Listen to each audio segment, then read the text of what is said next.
Hello, hello. Testing.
Is there any sound at all now?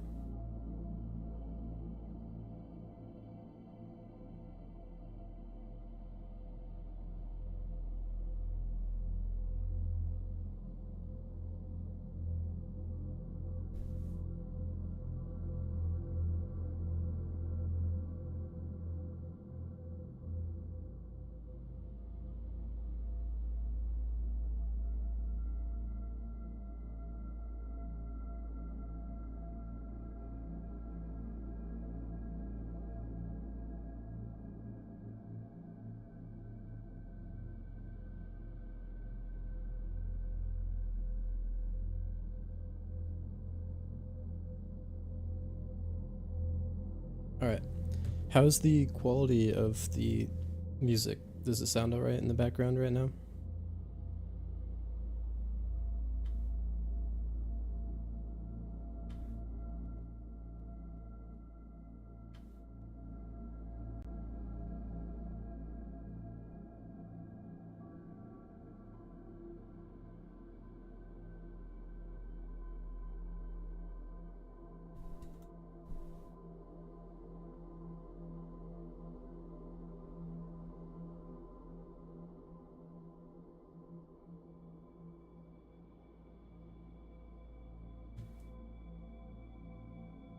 Here, I think I know what the problem might be.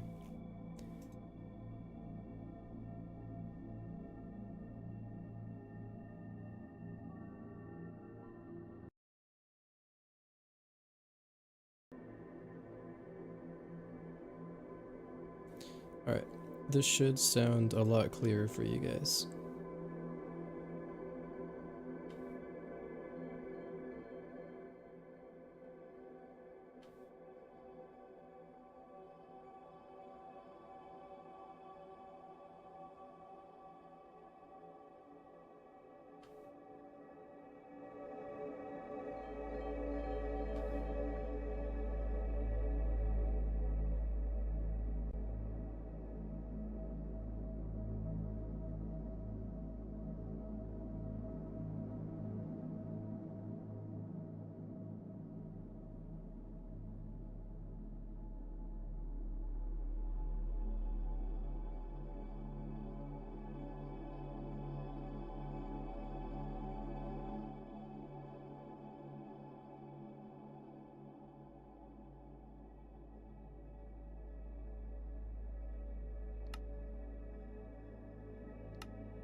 Alright.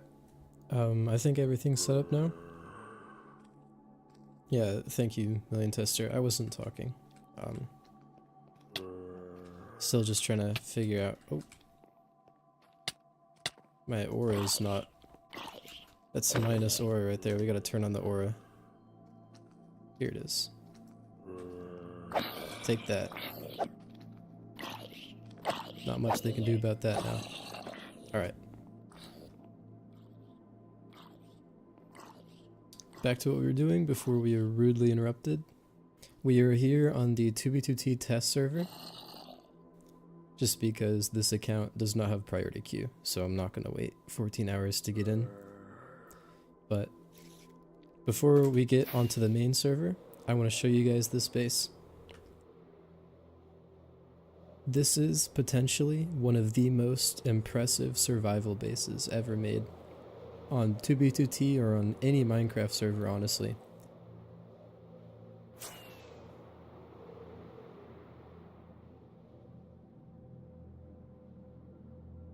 It's called Electric Boogaloo 2.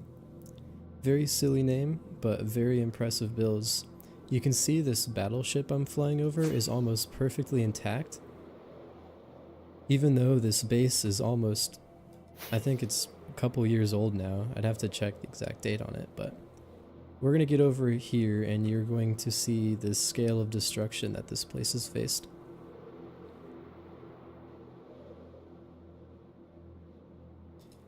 These towers are completely griefed. And over here we're going to get into the main town center with just the sheer level of carnage in this area. Some of the builds are barely recognizable, but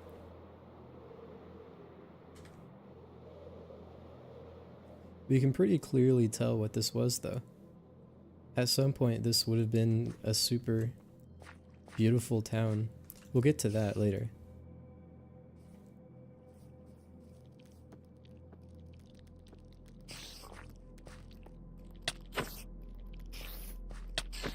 Just to be sure, you guys are hearing me now, right?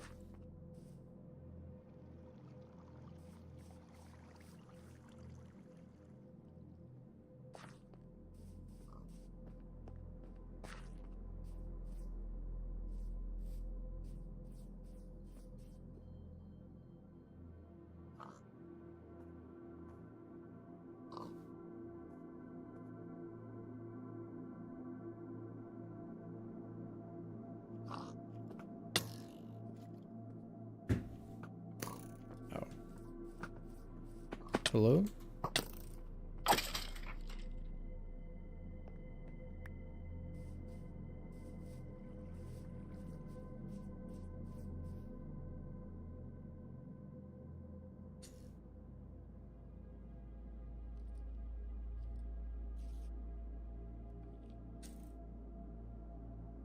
Okay, just had to make sure the audio is working. Alright, we're right back to it then. We're just gonna take off our elytra and walk through here. See all there is to see in this place.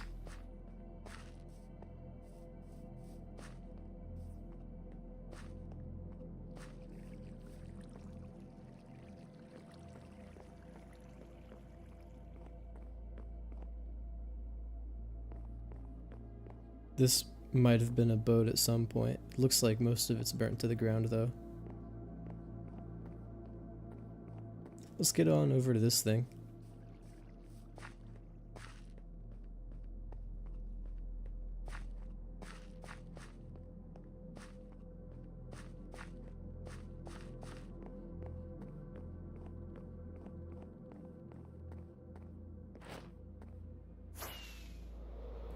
Wow, the inside of this is completely bombed out.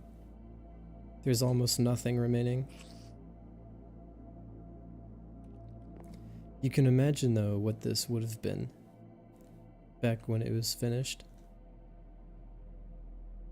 I can't even imagine the amount of time and effort put into building this place.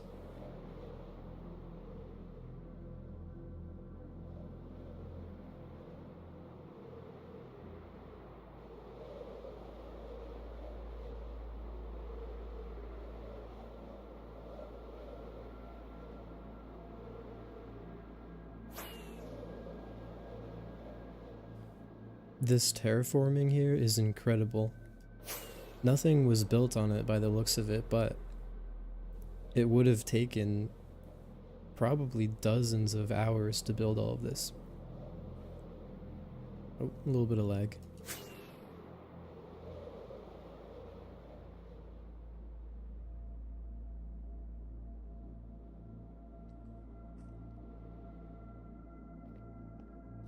Get out of here, creeper.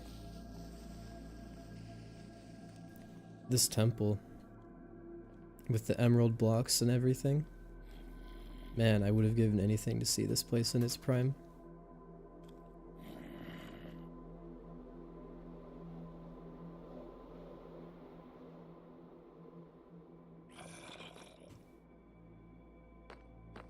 For those of you who are just now joining, we are on the oldest anarchy server in Minecraft.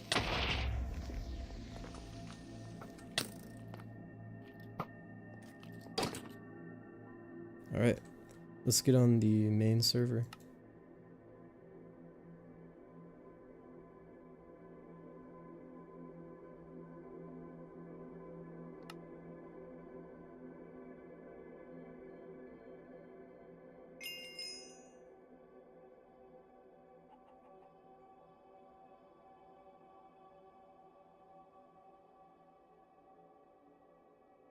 Here we go.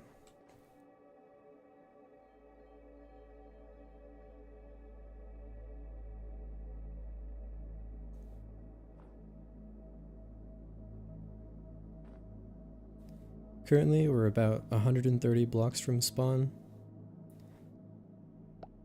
I found something a little bit earlier. See if I can find it again. So head back this way.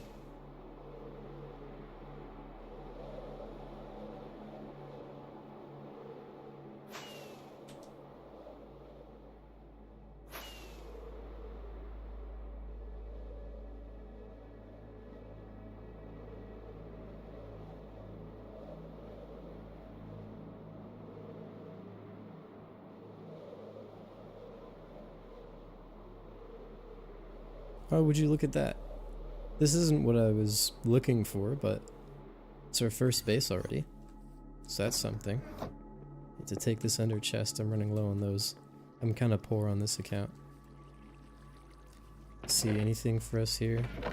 Got some pork chops. Nothing really.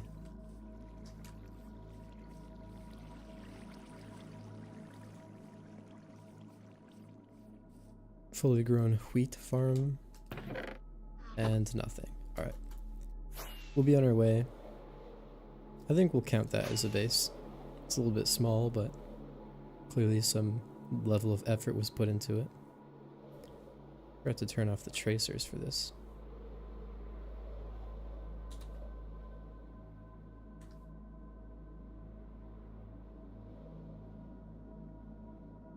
Basically, what these tracers are pointing out right now are spawners that have been activated by a player. So we know that somebody's been in this area. Right now it's not that useful because we're so close to the axis that basically everyone's been here. But once we start getting further out, it'll really help us start to find dupe stashes. Because a lot of the times these stashes are hidden in naturally spawning chests. So you have to check all of them just so you don't miss anything, and odds are eventually you'll get some pretty good loot out of it.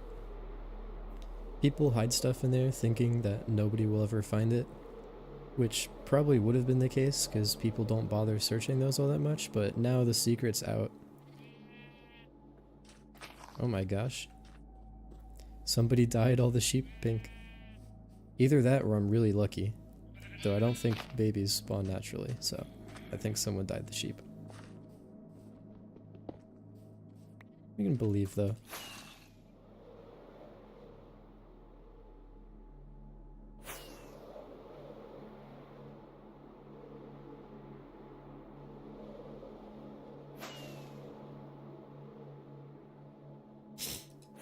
Yo, Drew, I see you in the chat. How's it going?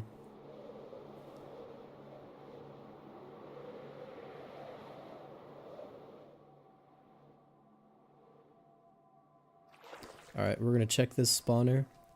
There's tunnels leading to it, so people have already probably gotten to it. But it can't hurt to check. Uh-oh. Lag.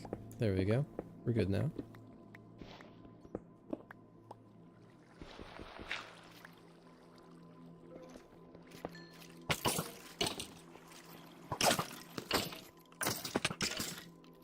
Oh, just let them fight it out up there. Turn on my aura.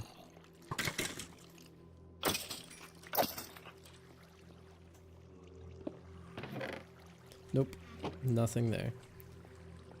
We'll head this way, see if there's anything.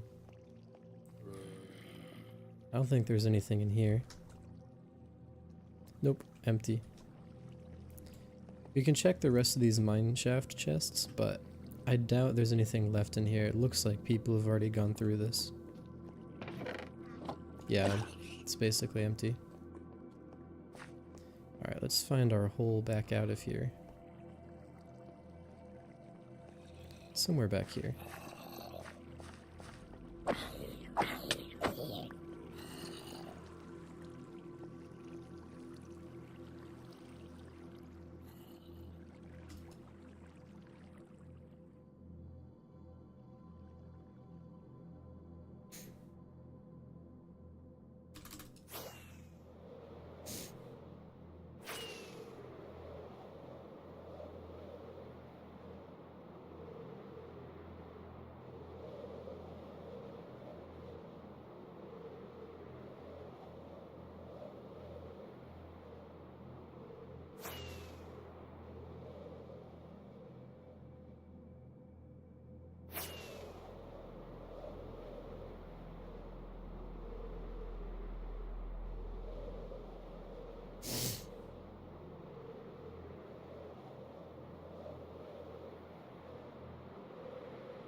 Uh-oh.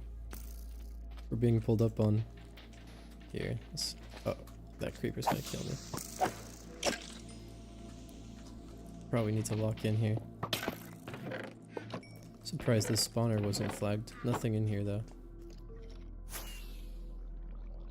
Let's try that again. There we go. Got an arrow sticking out of our foot. If anyone here is new to 2b2t, it's an anarchy server, so cheats are allowed, and generally when people find a base, it tends to get destroyed, so people will build bases really far out from spawn. Right now we're only about 130,000 blocks from spawn. Yes, I did get priority queue. You kinda need it to play the server nowadays. It's like a 14-hour wait at times. Yeah, right now we're just flying somewhat parallel to the axis, just parallel to the main highways, looking for little bases that people make, and hopefully some dupe stashes if we can find any. I'm in desperate need of gear on this account. If I die, I go back to spawn. It's a long ways back out here, so I really don't want that to happen.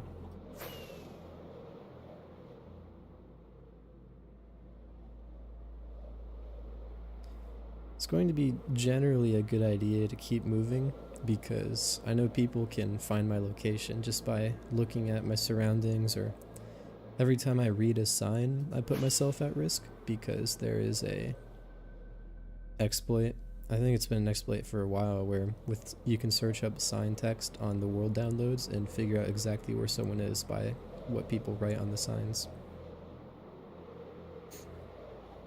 For clients, I'm using Rusher Hack and Meteor.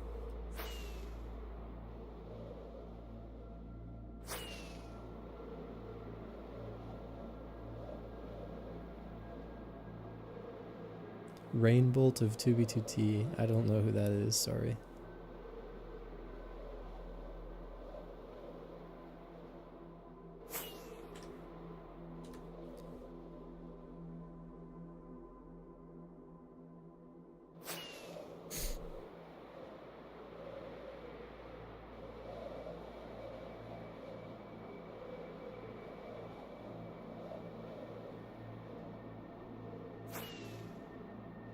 This stream is kind of just a test to see if I'm, like the idea of live streaming and to get comfortable setting everything up.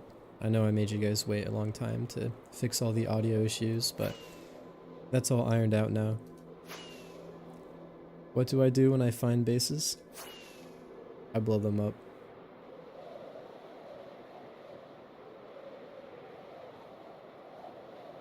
No, I don't grief. I don't get all that much enjoyment from it. I've tried griefing. I've blown up a base or two back in the day, but it just wasn't that enjoyable. Nothing big. I've never griefed anything like major.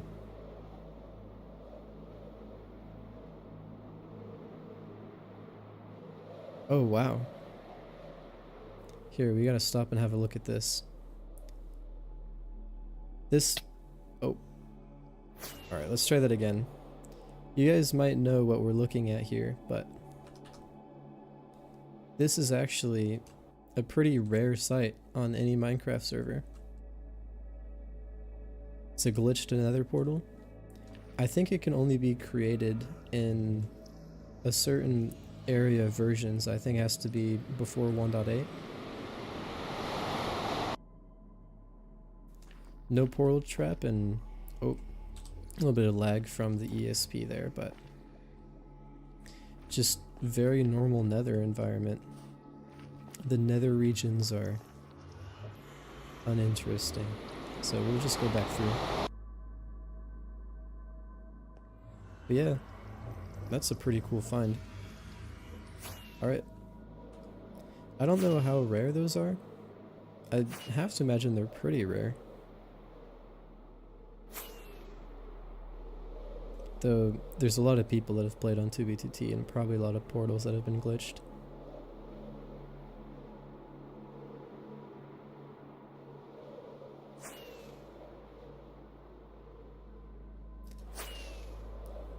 Why aren't you using base finder cheats? I don't know. I have just some basic ESP and new chunks and like spawner finder and that sort of thing. But I'm just enjoying flying around, looking at what I find. I honestly haven't messed with base finder too much. I don't really know how to use it or what it does. I haven't played 2B in quite some time. This is just me getting back into it, but if you'd like to see me use it, then I'll give it a try. I personally think the old Totem of Undying looks a little bit goofy, but a little bit nostalgic for it, I will admit.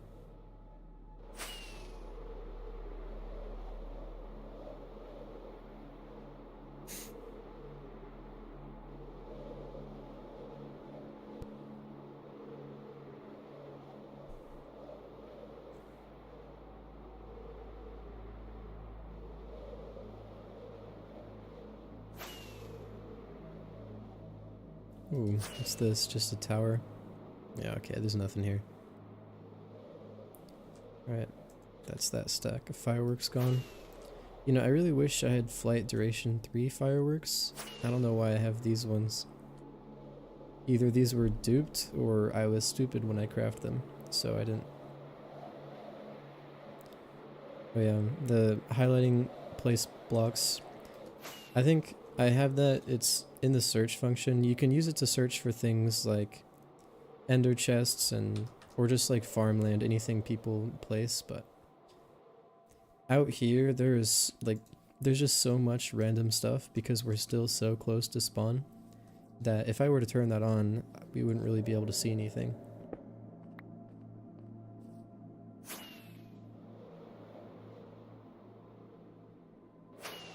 I died in my bedrock world while flying with the elytra. Pretty sure it's a bad bug. Yeah, I've heard bedrock is still having those issues with elytra and it just being generally buggy and dangerous to use them. I guess the only surefire way to protect yourself is to walk everywhere. Okay, we have a fully intact village here. Just wondering, would people store things in these chests? Because everyone knows about the spawner trick nowadays.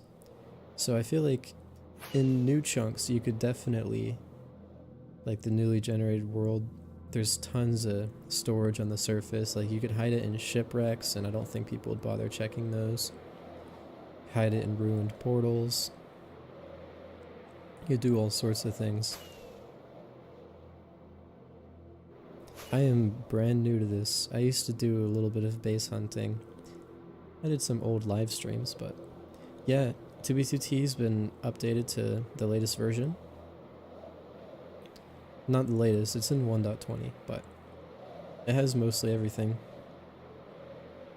I just used these couple of mods to make it look a little bit, more nostalgic. Got the old fog, the old watercolor and all of that, but everything's modern. It has everything up to 1.20 now.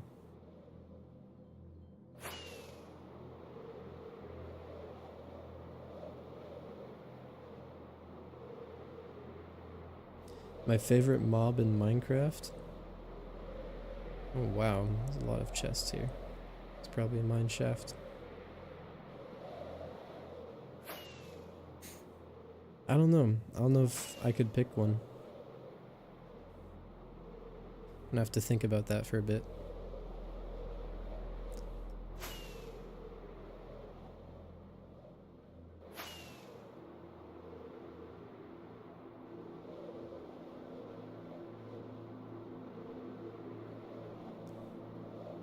If you guys notice, the bottom left corner of the screen should be blurred out. Because if I were to show you what these guys are saying in chat right now, I'd probably get my channel taken down.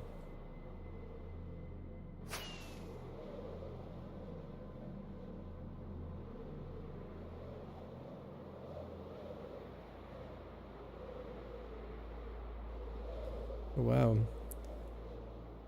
It's a little village here. And a horse.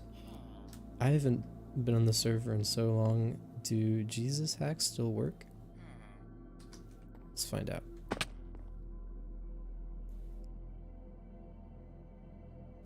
Oh, nope. Oh, okay. Uh-oh. Alright. So clearly they don't. Who owns this mob though? To figure out the owner.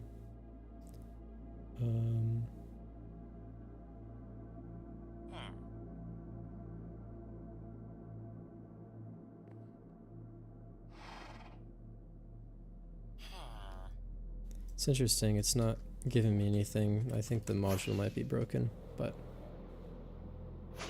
Or I'm just bad. One of the two.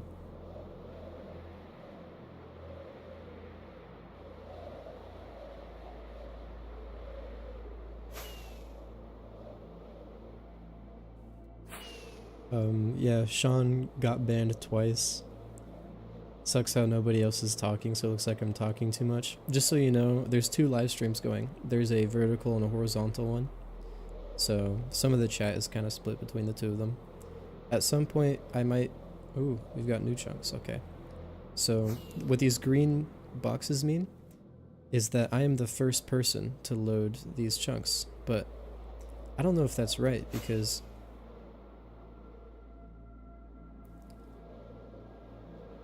It looks like old terrain on these chunk lines, so who knows.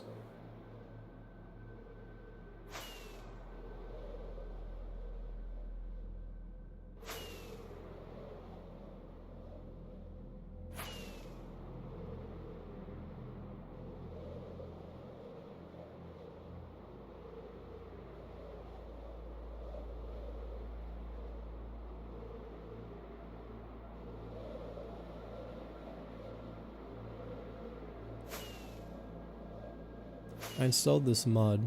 It's called Nostalgic Tweaks, and it's a little bit hard to notice, but the stars are way bigger than they are in vanilla Minecraft. And I added this because I was watching a playthrough of just Minecraft Alpha, one of like the really old versions of Minecraft, and I was thinking, wow, the stars look so big, and I kind of like the aesthetic, so I spent ages looking for a mod to add that back. And I finally found it, and I've been playing with it non-stop ever since. It's got unbreaking, and we have a few of them. Is that Soul Bond in the chat?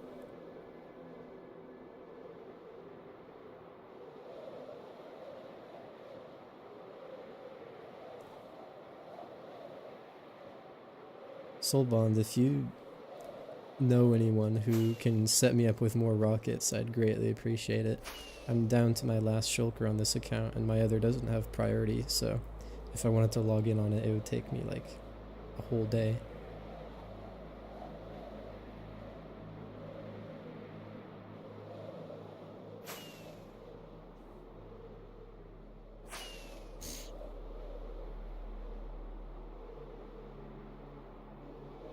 Oh wow, a lot of stuff here. I don't think there's going to be anything valuable, but we can check it out, just to be sure. One thing I didn't realize is I have Mending and Infinity on the same bow. I didn't know that was possible. I kind of forgot all the little weird things you find on 2b2t. We're trying to find people's bases. We're just going around, seeing what people are building, going through their stuff. I just think it's fascinating. There's so many people that have played on this server. This sign says it's from 2016, but I don't know if I believe that. It sounds like way too long ago for this space, but could have been.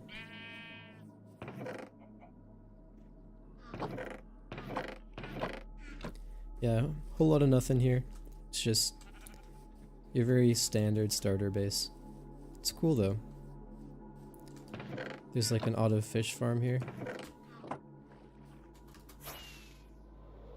Get a little top-down screenshot of it. And we're back on our way.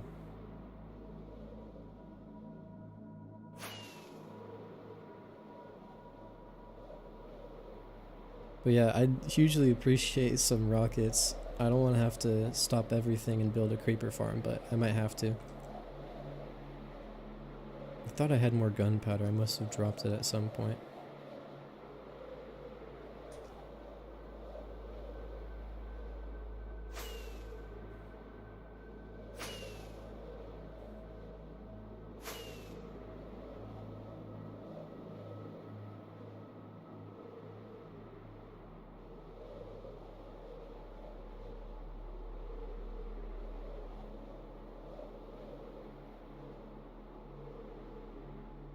I don't know why, but these 1.12 oceans are so interesting. It's just a straight vertical drop.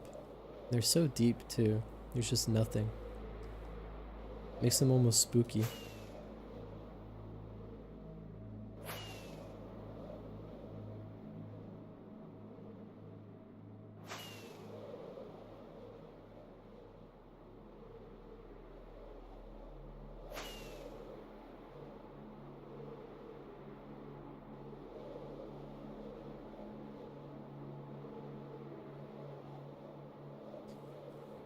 Yes, I'm using a client. I'm using Meteor and Rusher Hack.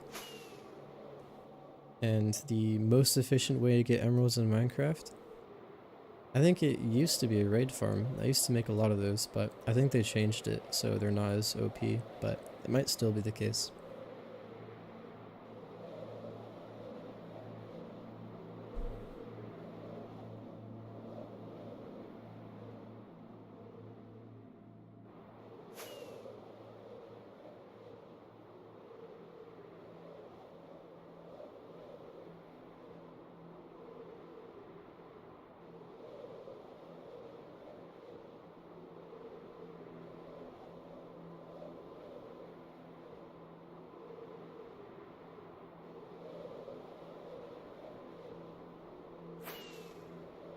It's interesting. There's just one patch of kelp right here.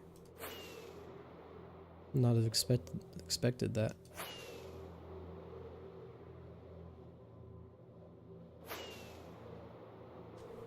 To anyone who's just now joining, we're just looking for people's bases on the oldest anarchy server in Minecraft. About 150,000 blocks from spawn.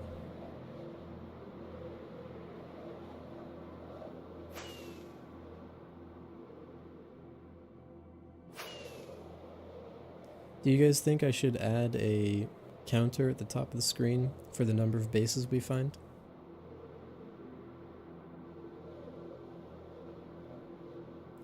That might be a pretty cool thing.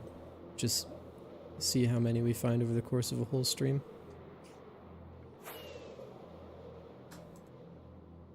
Shouldn't be too much effort. I see a lot of people have those, but... How long have I been on 2B? I played a lot back in 2019, and I feel like I definitely joined before that, but not in any real capacity. I was mostly just playing with my friends. I'd go across the street to my neighbor's house, and because he had a laptop at the time, I didn't have a computer. I was like 10 years old. But in 2019, I played a lot. I made my first real base. And at that time, there was a donkey dupe that I used. I was lucky enough to find some dude traveling on the highway on my way out to build a base, and he just led me right to a stash that he had raided, and there was still a ton of stuff left. So I grabbed like 2 donkeys worth, filled my inventory and ender chest with shulker boxes, and just ran as fast as I could. And eventually, once I settled down, I just duped the heck out of all those items. I think they're all gone now. I think the stash was raided because it was super close to our main base, so somebody probably found it. How many hacks can you use in this server? All of them. You can use all of the hacks. There's no rules.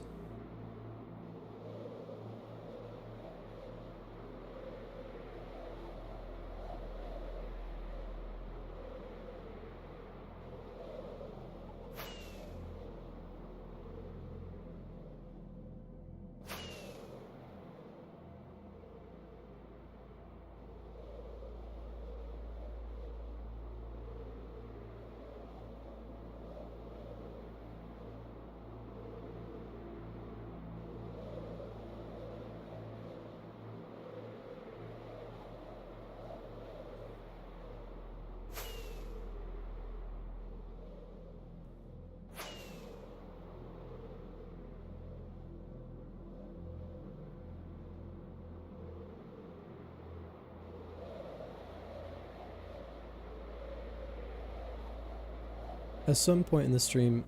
Oh, I was not paying attention. At some point in the stream, I would like to go back to spawn and just show you guys what it looks like nowadays. Honestly, I don't really know. I haven't been around spawn that much recently, so it'll be a surprise for me too. But let me know when or if you want to see that.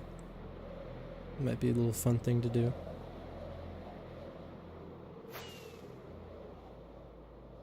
The thing about base hunting is it's pretty slow most of the time. You're just traveling a lot, waiting for something to pop up.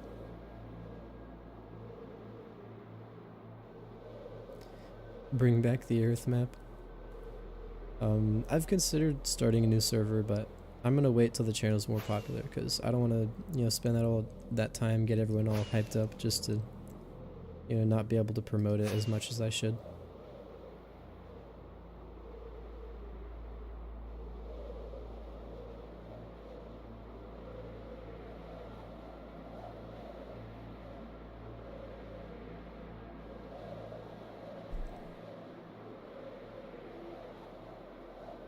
It's interesting, there's some tunnels here. Someone went mining.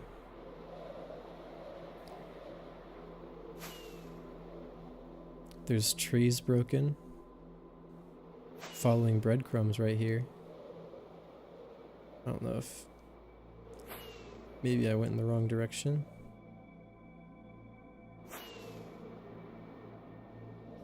Try heading back this way, see if there's anything at the end of this tunnel.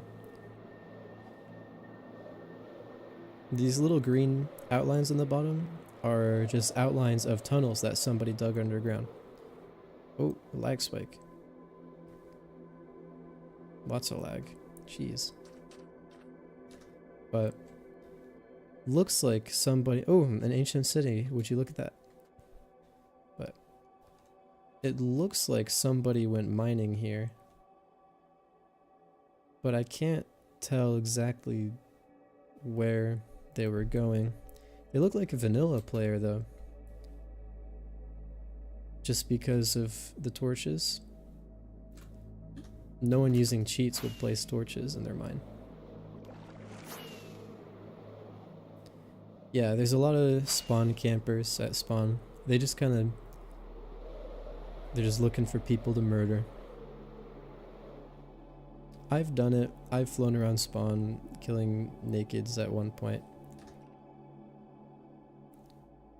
It's maybe a little bit boring to me, honestly. I just don't find it like the most entertaining. That's a raided dungeon. Alright, I don't think there's anything here. We'll just move on.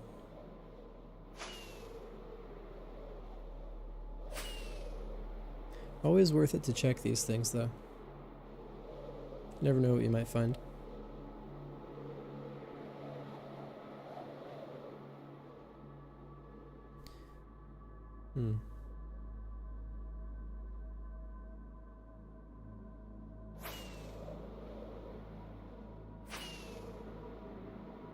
I haven't been getting a lot of spawner notifications.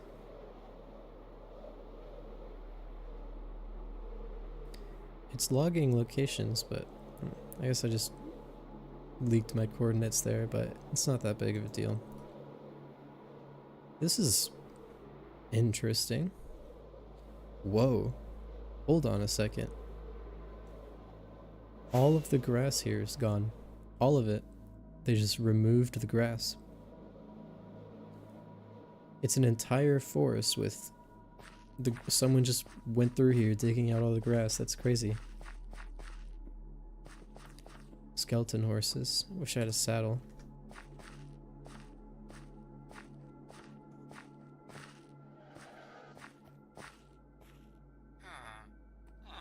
Oh. Put me in a hole.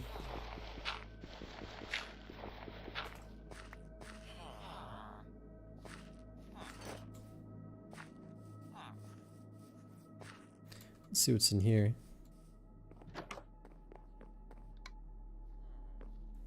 (2022, 2024). Nothing. A lot of iron pickaxes though. Someone went to work.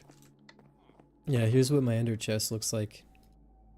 I'm pretty broke right now. I only have a couple things. I have more stuff on my main account, but it's too far away from here. I do have some gunpowder. I can make more rockets if I have to. What else is around here? Anything interesting underground? There's tunnels and stuff. Some X-ray tunnels. Somebody was cheating. Right by some diamonds though. Alright.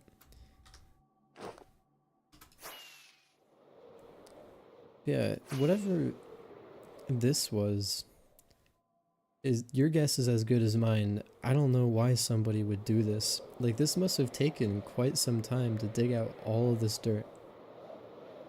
Like, what's the point? Have I encountered interesting stuff? Yeah. I've found some bases, a lot of small ones, occasionally like one or two big ones. I have some friends that play the server and they gave me coordinates to some of like the more famous bases that when I was showing at the very beginning of the stream. I didn't find that. I was given the coordinates to it so I could visit it and give it a tour, and I was gonna make a video about it, it just never ended up happening, but...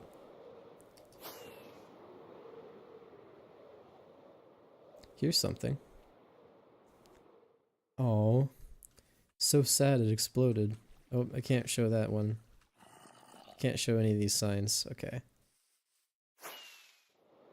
Maybe I should turn on no sign render before I go in here, because there's some funky things written on there.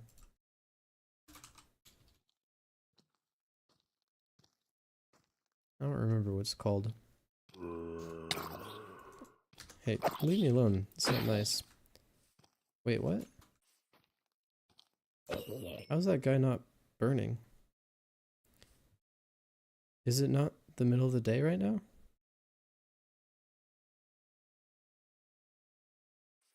Hello?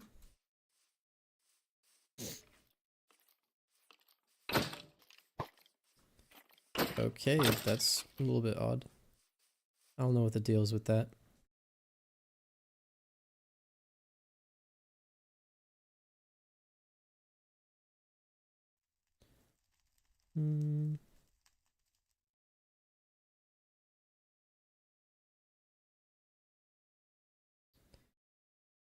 Sign text.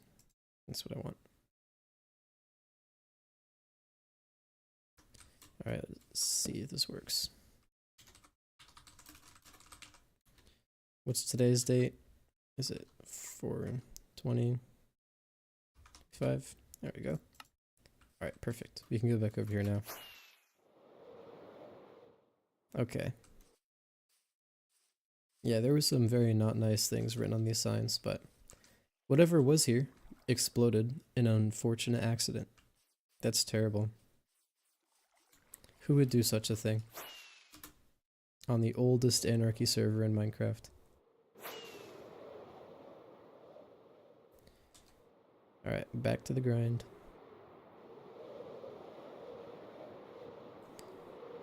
Wow, these tunnels keep going.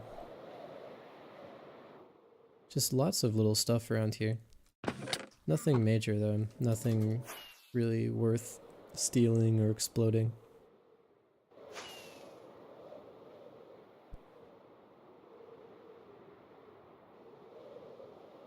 Look, the music stopped playing. We'll just loop it. There we go.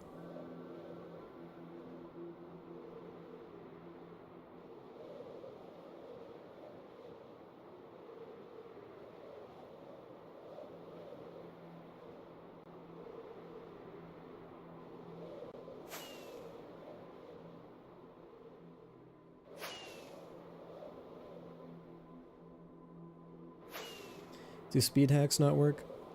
Nope, unfortunately they don't. They used to, but it was removed because it made the server super laggy. Probably a good decision. But it just means I have to travel the old-fashioned way, with an elytra and rockets. You used to be able to not speed hack with elytra, but trick it into thinking you were using rockets, so you didn't have to actually use any rockets, you could just fly for free forever. But I'm pretty sure that was patched. And I have enough rockets, at least for today, so I'm just gonna explore the old-fashioned way, see where it goes.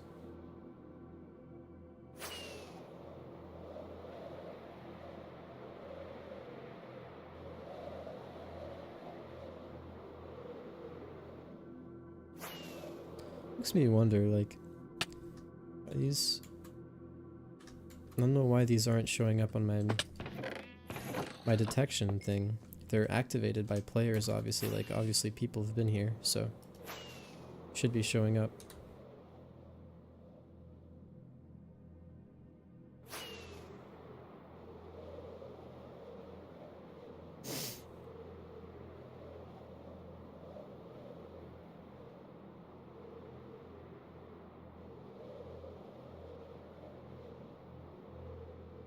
Okay, now things are showing up. There's tunnels to... Oh! Server's lagging. Oh. So this little blue box is telling me that this spawner has been loaded by a player. So somebody's been here. You can buy stuff, but I wouldn't recommend it. Just because there's, you know, obviously a lot of, yeah, it's just unofficial, not like the most secure. And you're better off just playing normally, and you can find everything you need if you put enough time into just searching for it. But yeah, there's shops that you can buy from. They mostly operate through Discord though, so you can't necessarily just buy things through chat.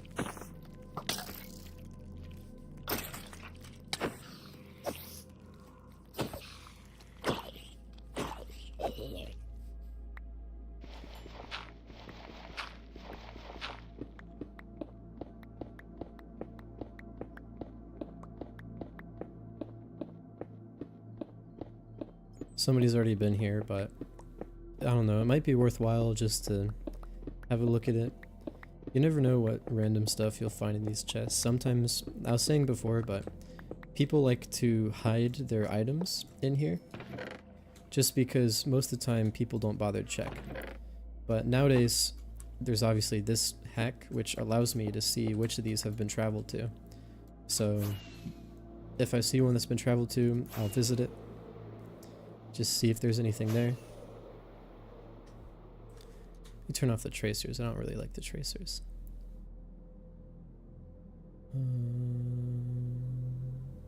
There we go. That'll just show us the boxes. That's okay.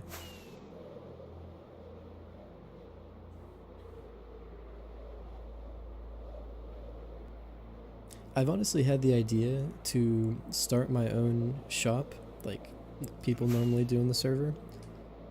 But instead of selling duped items, I get a group together and we make items like vanilla.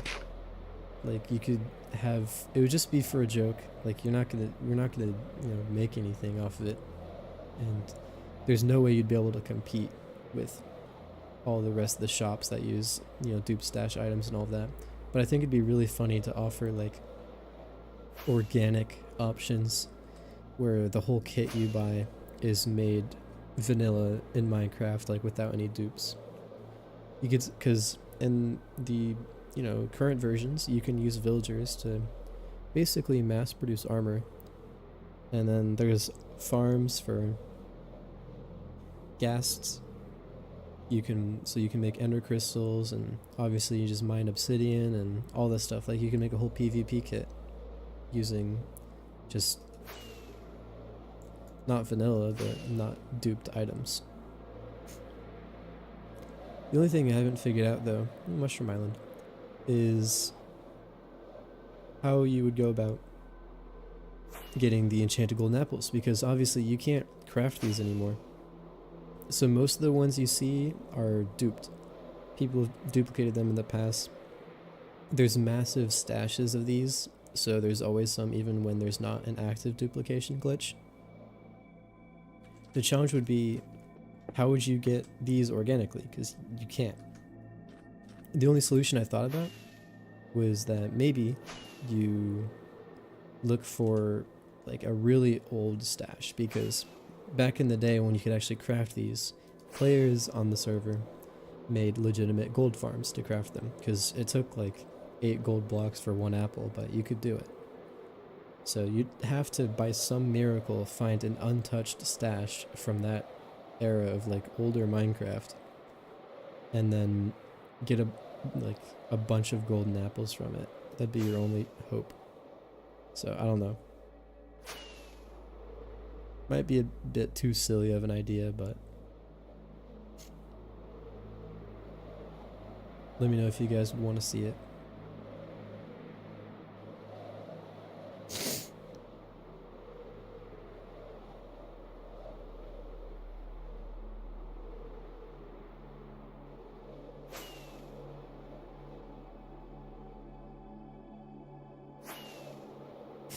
What version is this?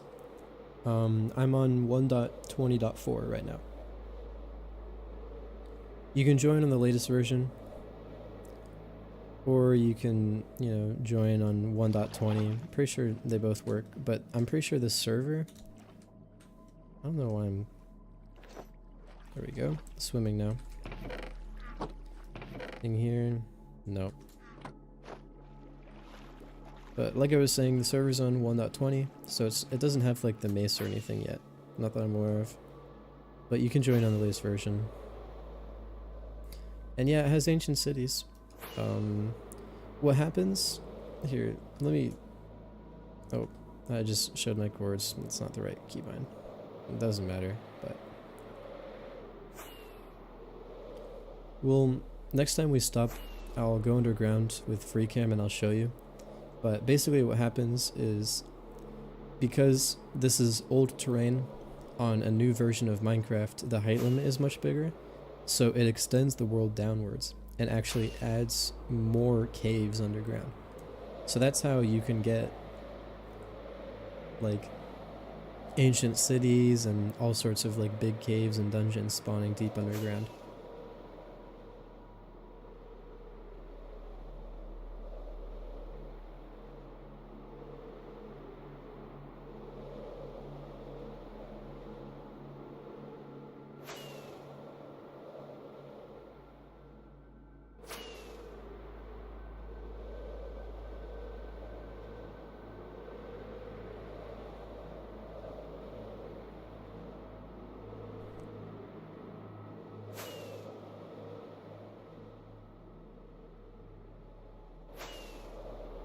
Currently we're about 170,000 blocks from spawn.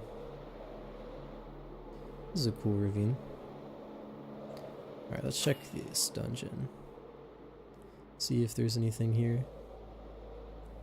Might be, might not be, but you check. You don't miss out on anything. But real quick though, let me show you what I'm talking about here.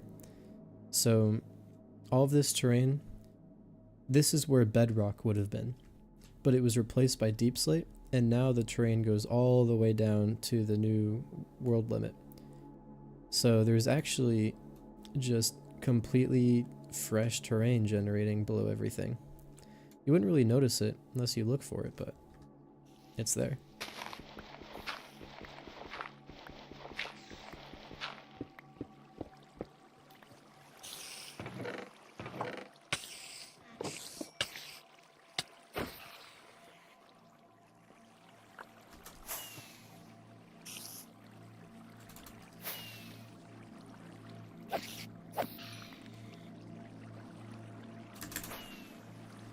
Why is it not letting me take off here? Maybe it's the water.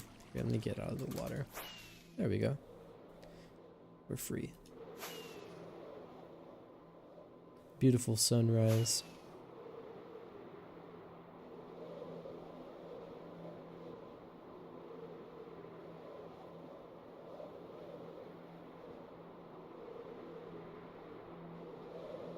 Why don't I explore in the Nether? There's nothing in the Nether. People don't build there. Keep in mind, most of the Nether, since the Nether is so much smaller than the overworld, so much of it is just old Nether chunks. So there's not even the new biomes or new structures or anything, so it's kind of boring. Hater online noob, hey, I'm base hunting right now. Cool, you should give me some tips. I'm pretty fresh to this. I don't really know what I'm doing, but just having a good time though.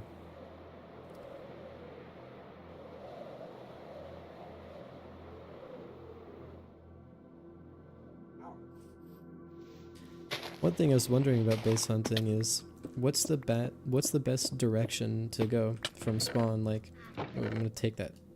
Oh, lag.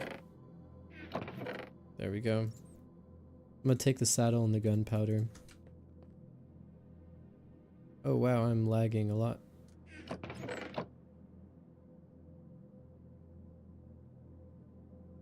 Alright, I think we're good. Oh, the hole's a little bit out of place. There we go. Flawless exit. Pro gameplay.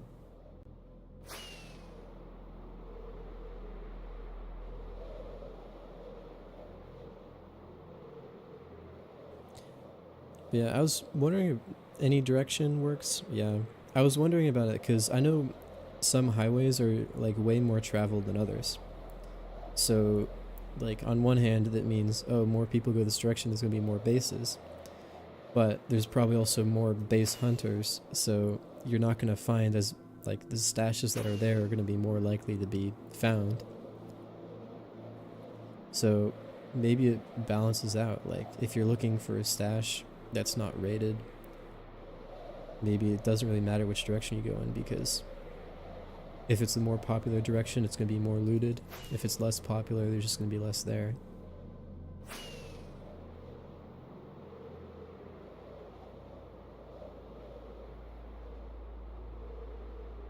My ping is really high on the server.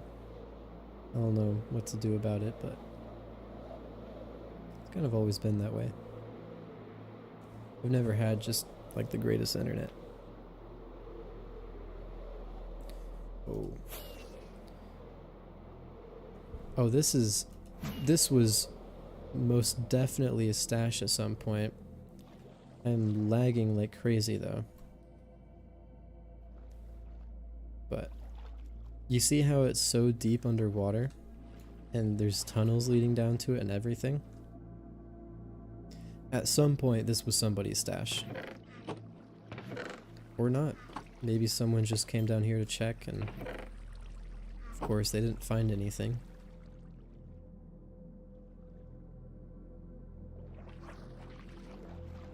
Back to the grind.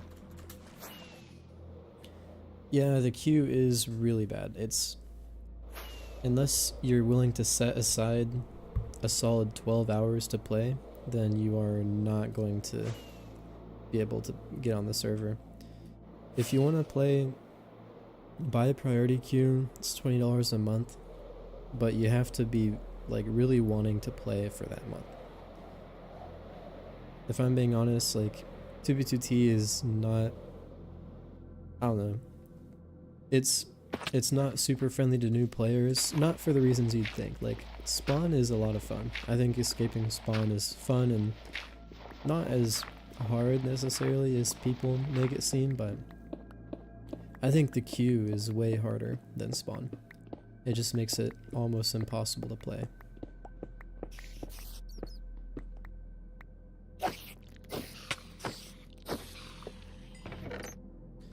Nothing.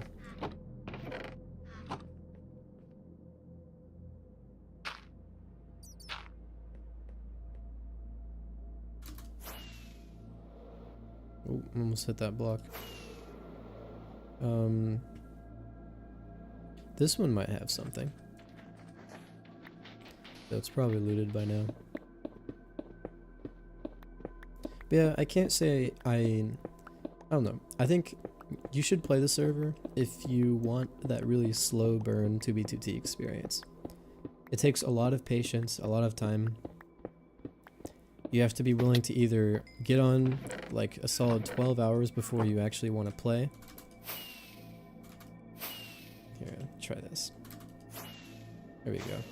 You have to get on at least like a solid 12 hours before you want to play, just to make sure you get through the queue and just kind of be open to the level of difficulty of the server, because once you get out far enough, you can basically do normal Minecraft things now. It's not like it used to be where you literally just...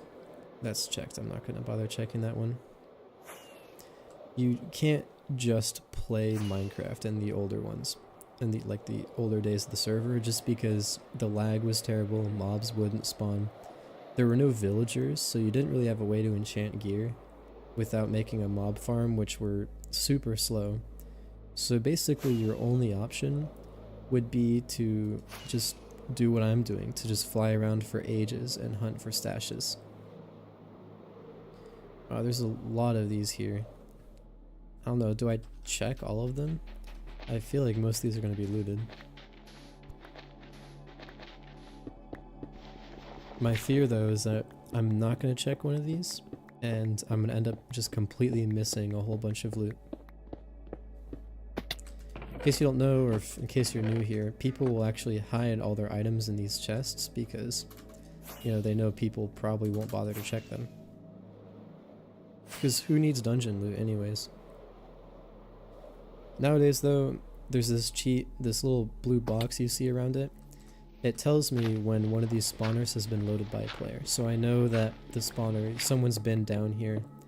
So the likelihood that there's loot there is pretty high. Free cam. I do use free cam, just not as often.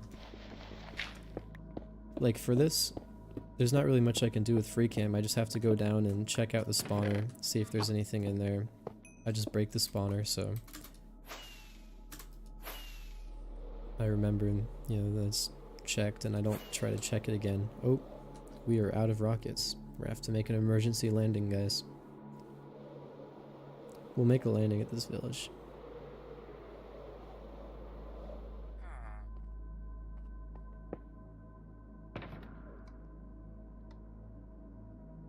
Let's throw out some of this random junk first.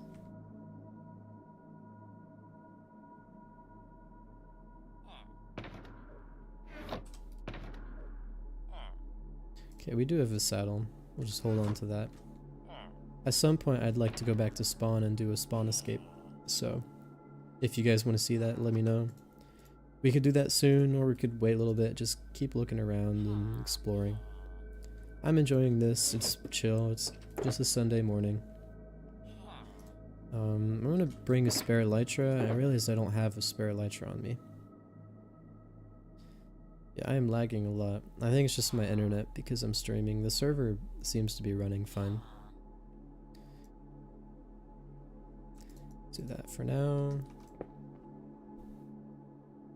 Do we have anything else that I should pack? We have more golden apples, but we don't really need those. Why don't I use Creative Cam Flight? As Farmer's aware, there's not really any working fly hacks right now. You kind of just have to fly with rockets, you know, like you would have to normally. It used to be that you could use an elytra hack that wouldn't necessarily make you faster, but it would make it so you don't have to use rockets. There might be some elytra hacks that I'm not aware of at the moment, but as far as I know, they're in other hacked clients, and you know, I'm not really looking to pay 20 bucks for another hacked client.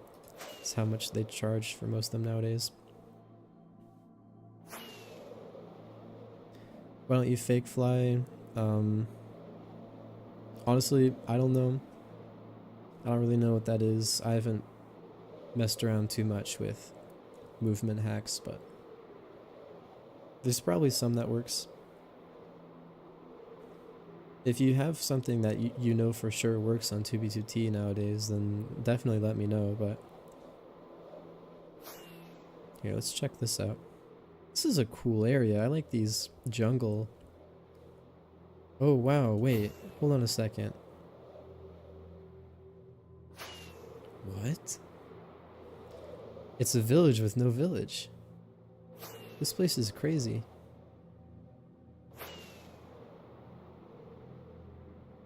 Alright. This is a really cool jungle biome.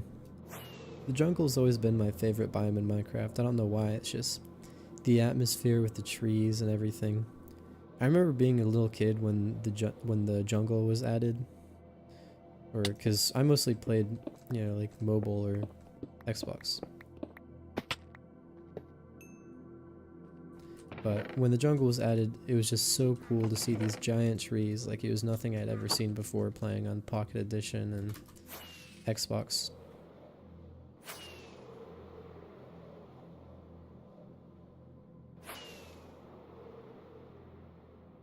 It's flying with a chest plate to save XP. I use it constantly, it works.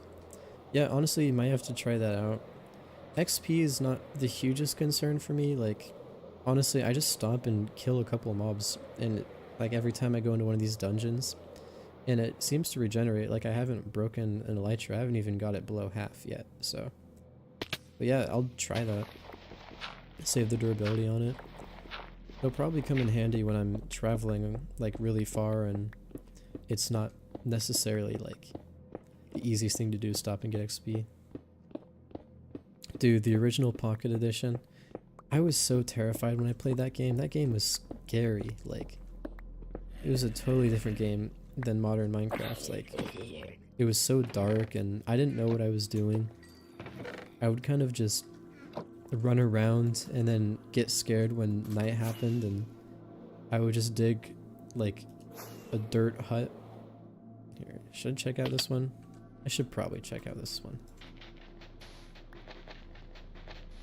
How many bases destroyed so far? Too many. I'm just too notorious of a griefer. Like, if I had to recount all of the bases I've destroyed, all of the dreams that I've crushed, like, I don't keep a list. It's not personal, it's just business.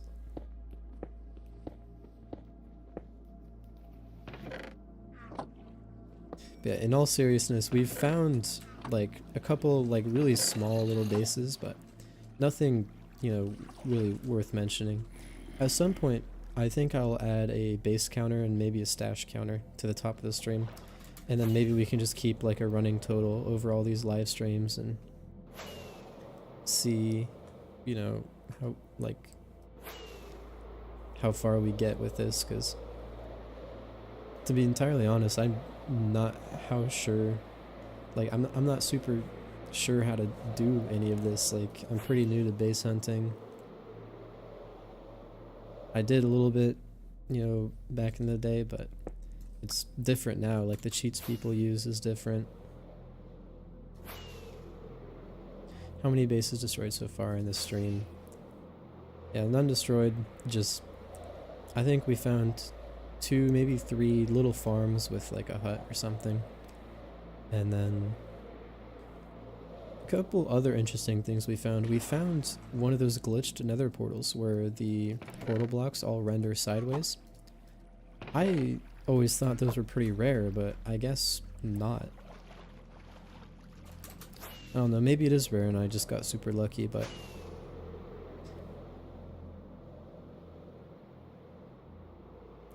Hunters Union Discord? Actually, yeah, I'm going to have to check that out. That sounds really helpful. 100 blocks per second on the highway if you're on the railing. Yeah, I do want to look at some more cheats. I straight up set up everything just last night. Have I found stashes while doing this? Not yet. This is my first day really back at this. The only stash I really like raided was this really big one that I was just traveling on the highway. Yeah, keep in mind I was like, I don't know, maybe 13 at the time. So some dude said in chat he was looking for a base mate and he was just trolling, like he was gonna kill me or whatever. And I legitimately trusted him and wanted to go build a base with him. So he gave me after some talking, like he actually gave me his coordinates and we actually went and built that base. And there's actually an old video on this channel where I tour this base that we made, and it's a big valley of wheat type of thing with some almost like Viking looking structures. It's pretty cool. But yeah, on my way there, some dude on the highway was coming back from a stash that he was raiding. He, you know, was like moving donkeys and just moving items and everything. And he just saw me walking like with cheap diamond armor on the highway and said, "Hey bro, you want to come check out this base?" So he led me there through this tunnel off the highway, and there were like still like maybe 40 double chests of items, and obviously there was way more, like probably more than 100, 200, but most of it was cleaned out, which is probably why he let me visit it. He didn't have all that much of a use for the rest of that stuff, but that's all the items I have here are still from back then. I haven't really needed anymore. I'm just doing this for fun. If I find a stash, I'll probably take some of the stuff to replenish my supplies, but I'll probably just give the coordinates to you guys and you can take it. Got any TNT? Yes, I have some TNT.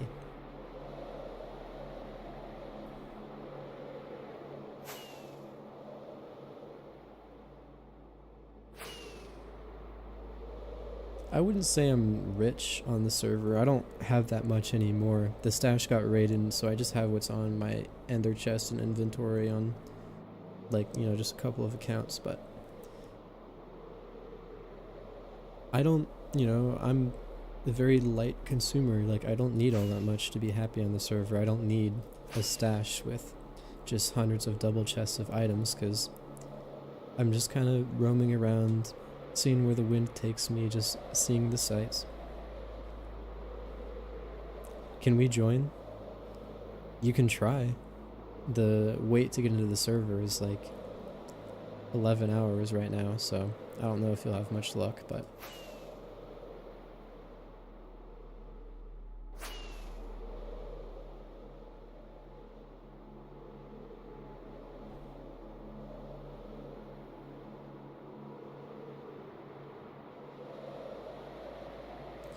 we're currently approaching 200,000 blocks from spawn, so things are gonna keep getting a little bit sparse. There's not gonna be a whole lot out here, but hopefully when we do find something, it won't be completely blown up. Oh wow, look at this. It's a shipwreck. You know, I was thinking, like, is this a good place to put your items? Because obviously one above ground, people are gonna check. But if you put one like at the bottom of the ocean, like, who's really gonna stop and go down there and look? And it's not like the spawner thing where there's anything that could register that you were down there unless something changes, but oh wow. This ocean monument's pretty weird. Let's take a look at this real quick.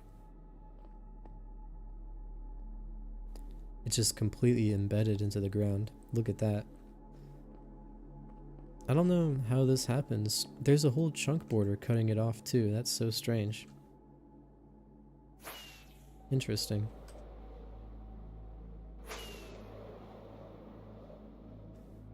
Yeah, a lot cheaper than PvPing. Yep, that's why I do it. I've honestly considered getting into Crystal PvP. I know I did those tutorials back in the day, but if I'm being honest, I didn't really know anything. Like, the tutorials were... I got clowned on a lot for those. You know, obviously it's 2BTT, so people are going to clown you no matter what you do. However, you know, I really didn't know all that much what I was doing. It was just like a beginner tutorial, which is fine, but I would like to try it again. It's, you know, somewhat interesting. You know, it's...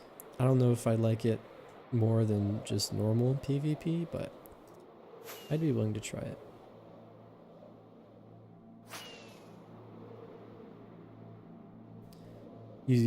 So you were saying you stored... Huggins saying he stored items in a shipwreck. How long was it there for? Because I stored items in a dungeon and it did not even last like 3 weeks. Somebody found it and just gobbled it up.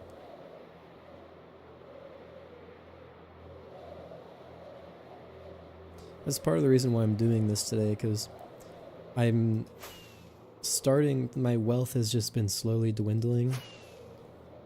And I'm starting to get to the point where I have plenty of armor and I have crystals and everything, but like rockets, I don't have the most amount of those. And I have enough elytra for me, but not enough if I wanted to travel like super far or anything. Get X-ray? Why would I do that? I'm not a cheater. Do you think I'm some kind of cheater? That I don't play the game? That I'd use X-ray? No, I'd never.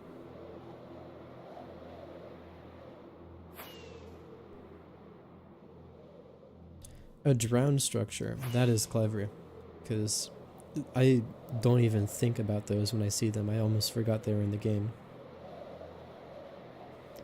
Yeah, honestly, I would appreciate just a box of rockets. I could trade, like, I have some shulkers of end crystals, but not on this account, unfortunately, but I've considered, like, trading those to someone. But yeah, what is this? That's really... whoa. Hold on a second, hold on a second. This is a desert temple. That is so... oh. The water jump scared me. Gotta take a quick detour for this one. What biome is this? I'm just gonna leak the coords real quick to see what biomes it is. It's a desert temple in a snowy plains biome. How do I get in here? It's probably above me, right? I feel bad just destroying this whole thing. You know, I'll take this TNT. We might need it later. If you guys really want to see me grief something, I'll do it. Reluctantly, but... That's really interesting. I've got a whole... Ooh. The armor trims? I don't have any of those yet, so I'll take those. The highlights? Oh yeah. That's ESP. It just highlights any chests or spawners that are underground that I might not have noticed. Jeez, that guy almost killed me. Baby zombies are no joke. Alright, let's get out of here. Super weird to find this here. I didn't think this was possible, but I know 2B2T uses its own like terrain generation because it makes it harder for you to find people's bases just by looking at the seed.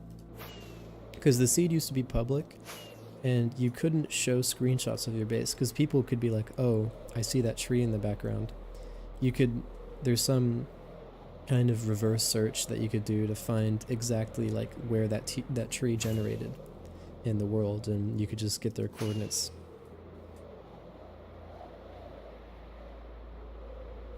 For those of you who are just now joining, we are on 2B2T, Minecraft's oldest anarchy server. There's no rules, and it's had a couple million players over the course of its lifespan, so we're just flying around seeing what we can find, looking for people's bases, that sort of thing.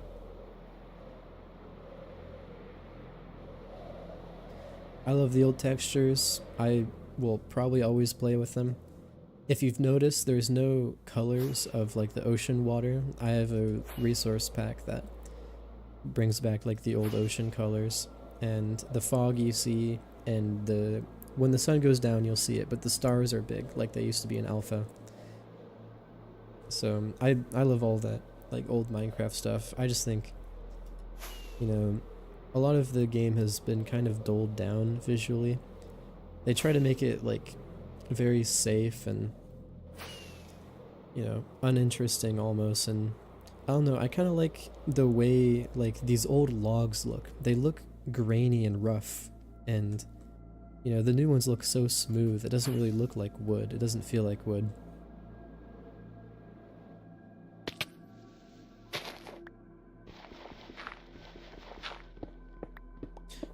Coordinates, we are almost exactly 200,000 blocks from spawn. We are not far at all. Could go further, but base hunting way out, I've tried it, and with very little success. It just takes a long time. Like, we would have to do live streams that last, I don't know, like solid 12 hours before we find anything interesting. But when you do find something, the bases that you can find are just magnificent. I did have a friend give me coordinates to a base that was around like 1,000,000 blocks out on the diagonal highway. It was Electric Boogaloo 2. If you guys watch FitMC videos, you might have heard of it, but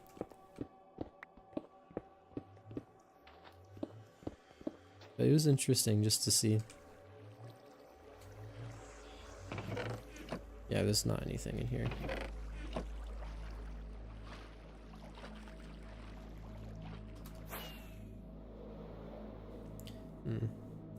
What is this road? We'll check this out in a second. I just want to make sure we're not missing anything down here. If I had to guess though, these are probably looted because they're right by this roadway.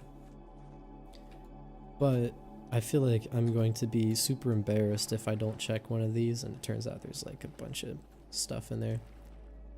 You miss 100% of the shots you don't take, right? You just base hunt on smaller servers? Yeah. That sounds like a lot of fun, just because like you don't have to wait for the queue and everything. Like the queue's pretty terrible. It just makes it so you can not play on the server unless you're willing to pay $20 whole. But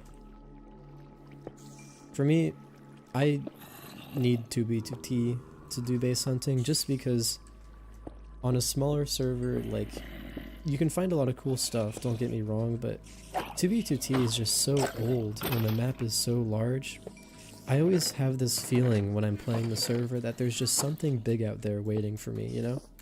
Like, it might be 1 million, 10 million, 20 million blocks out, but if I search for long enough, maybe, just maybe, I'll find something like just extraordinary, something that like no one shared screenshots of, or something I never could have imagined it could have been built in Minecraft. It's not even the big things, I like the small things. I like seeing, you know, someone's little farm that they built back in 2016 and all the random junk they have in their chests and the signs people leave around it. I feel like you miss out on that on a lot of older servers just because of how new they are. Highlights are cheat, so why no X-ray? Oh, I was making a joke earlier, sorry. I cheat. It's 2B2T, hacks are allowed. You can do whatever you want and no one will ban you. So I use cheats just to make it a little bit easier to find bases, because people like to hide bases underground, but on 2B2T it doesn't really matter, because if you place anything that's like a chest or even a crafting table, people will find it.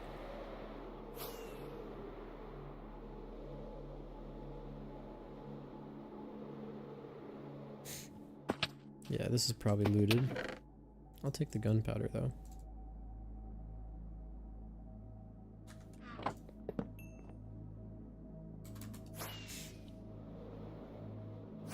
We've got 51 viewers on right now. That's great. This is one of my better streams, and we haven't streamed in like years at this point, so thank you guys for tuning in and just enjoying some chill 2B2T base hunting. Yeah, nothing here.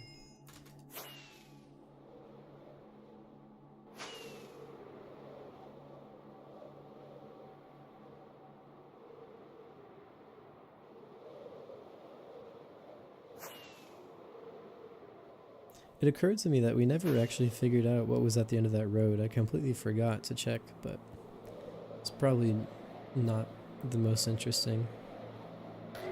Oh, that almost startled me.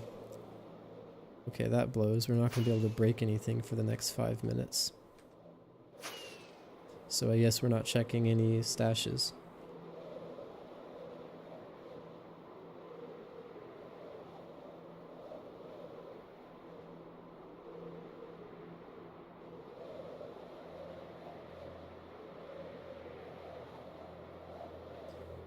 You know, I would just love to check this, but we have mining fatigue 3, so we just can't do anything.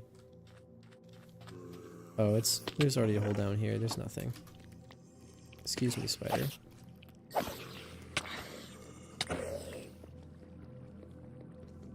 Oh, yep, can't even break that. Alright, we're out.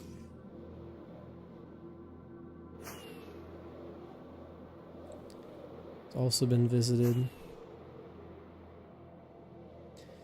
This whole area has clearly been searched, so we're gonna head a little bit further from the axis.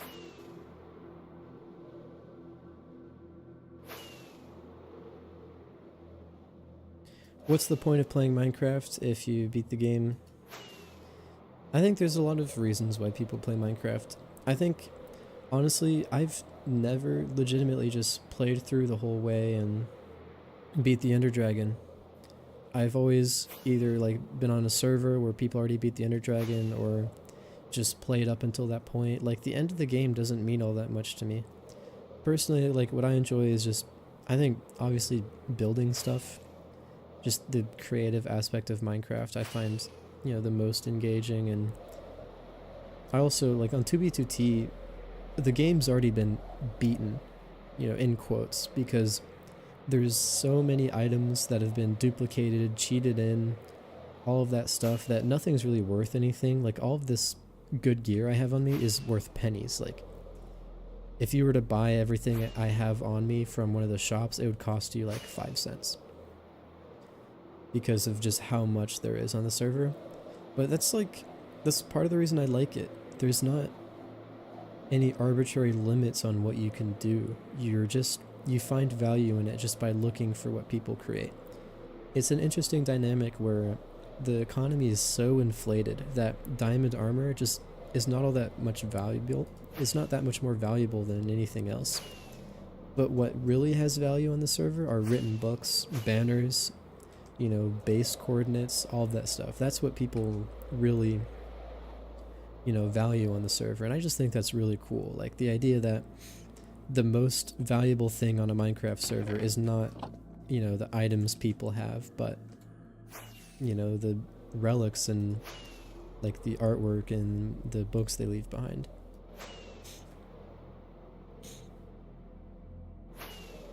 Netherite is valuable, because I'm pretty sure there hasn't been an active dupe since Netherite came out, so.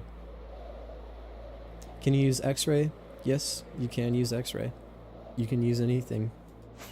You do anything you want.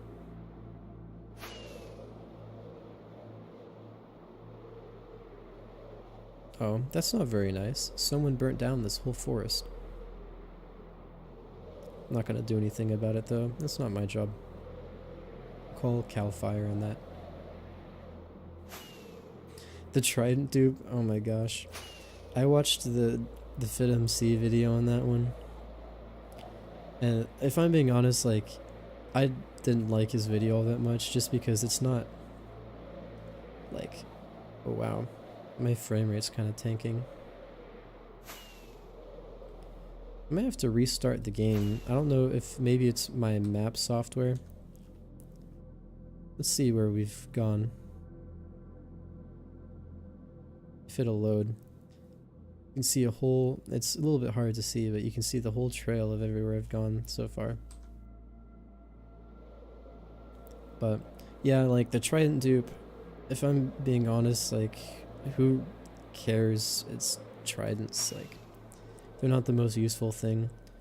I would like to have a Trident just because I would use it for traveling. Like, I could save rockets just by using a Trident to go across the water, maybe. I don't know if the server would allow for that. Alright, we're almost done with the mining fatigue. I need these ender chests. I don't have enough of those. But I just think it was funny that he made a whole video about the Trident dupe, acting like it was just such a huge thing. And it was kind of just like a joke for like 24 hours where people just made a bunch of Tridents for fun. I still don't have a Trident though. I missed out on it.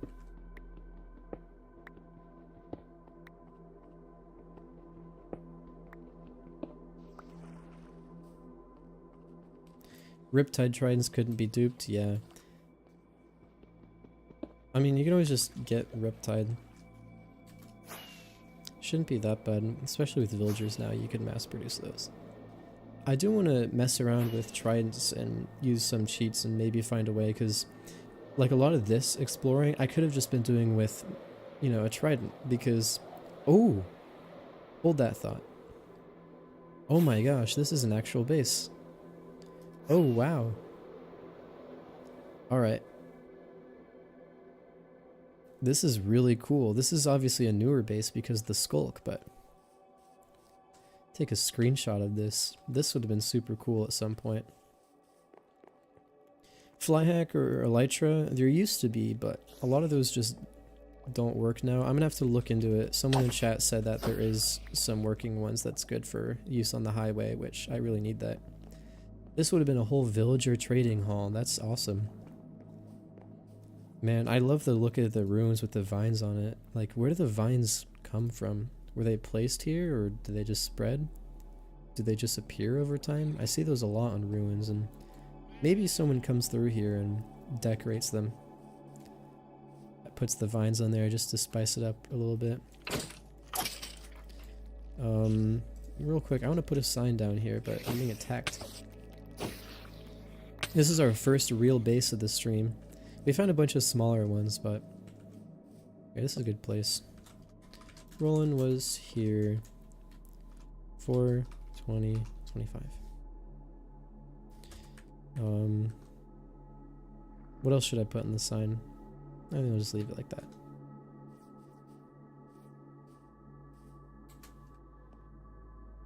Here, take the ender chest. I'm so broke, I'm just looting ender chests. Alright, let's go look at this modern house now.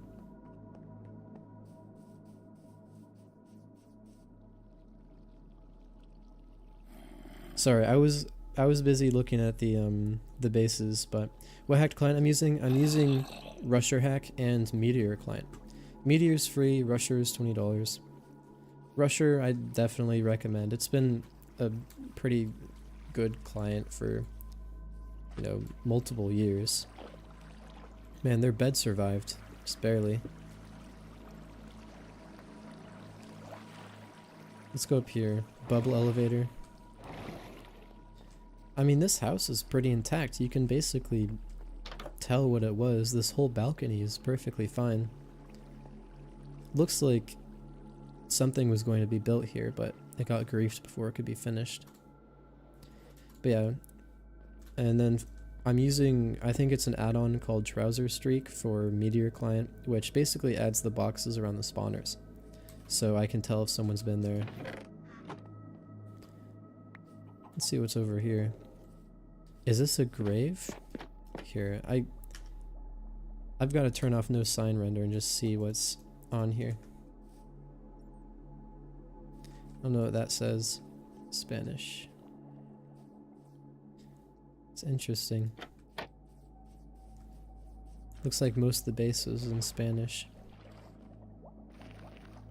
This is a cool build.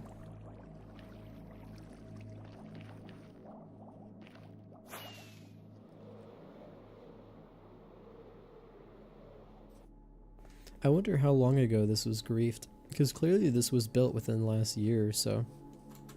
But I wonder who came along and just tragically and accidentally exploded it. Here, is this guy online? Here, let me fight off these guys, and then we're gonna see if he's online. Message him, we found his dog. Bro, my kill aura is not doing its job, we almost died to that baby zombie. Whose dog is this? Here. He's on.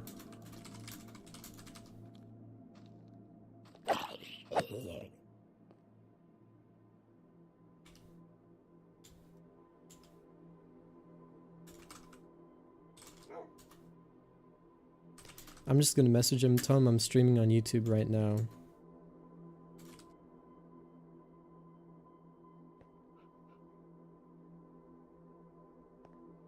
That's pretty cool. We'll put him back in here, just make sure he's safe.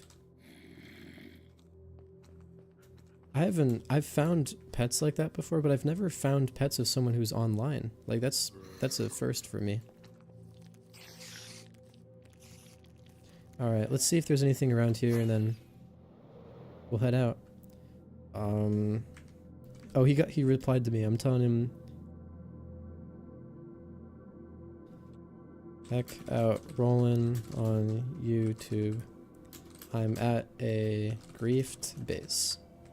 Let's see if he pulls up. That'd be really funny. If he, I don't know. I hope he doesn't try to kill me, but I don't think he would. I just found his dog. Yeah, it looks like at least whoever left these signs was, you know, probably spoke mostly Spanish. It's interesting. Let's fly around a bit, see if there's anything else around here we might have missed. Ooh, we have tunnels. This is a start. Oh wow, this is a whole base in here. Okay. We've got an enchantment table. We've got what was about to be a mob spawner. Here, let me see. Did he reply to me?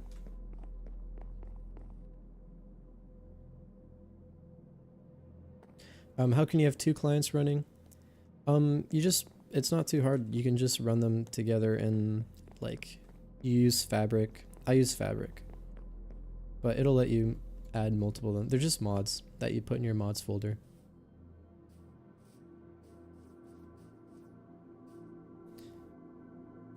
Here, I wonder what this guy's up to.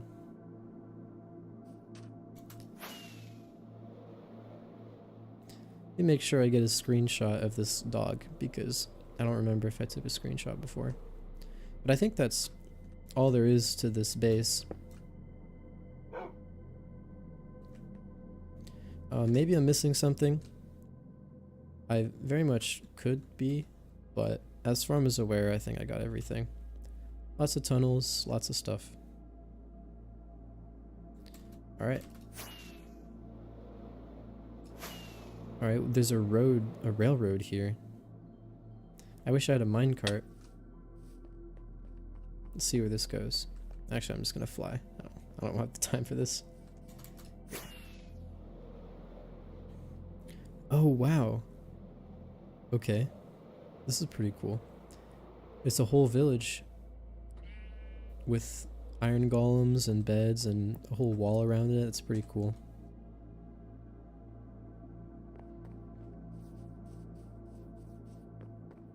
It's interesting. This is probably where they got their villagers from. This would have been an old village too. Oh my gosh, the doors. I remember when this is how you used to spawn villagers. I don't think this base was that old though.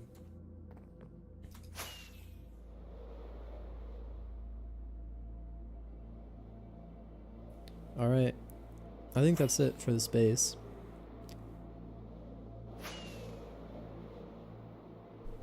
Trouser's free. It's just an add-on for Meteor Client. You just download it.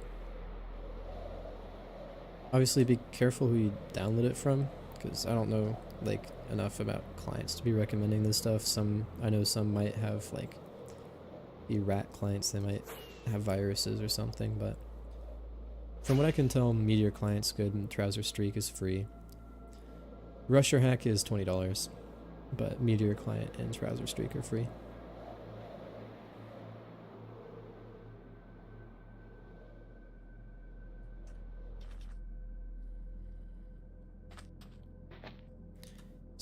It is on. Is there no chest? There isn't. That's why.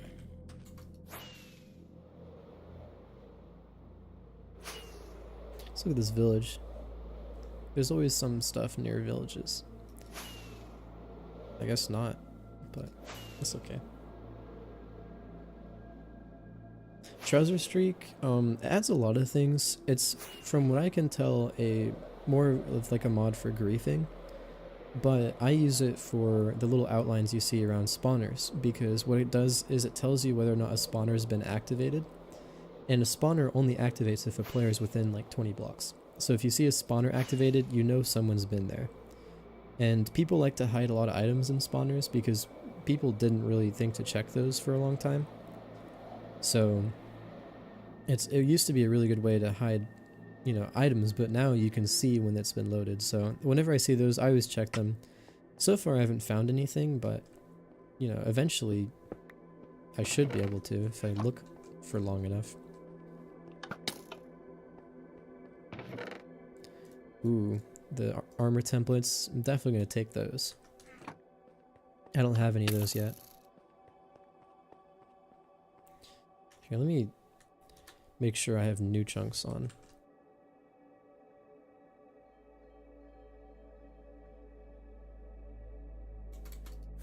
Just make sure I'm not going through new terrain.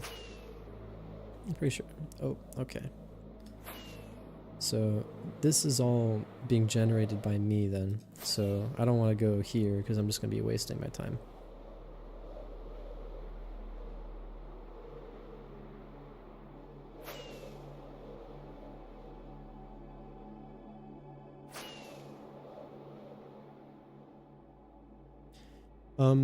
I'm streaming horizontal and vertical, by the way, for those of you guys who don't know. That's why I'm like replying to chat messages you probably don't see, because there's two streams going.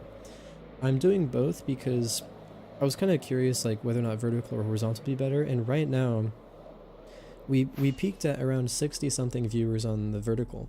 So, and right now we have about 40 viewers, so it's doing a lot better. Is this new chunks right? Because it's saying all of this is new. So I'm going to backtrack a bit and see if that's the case, because I don't know if this is correct. Interesting. Whatever.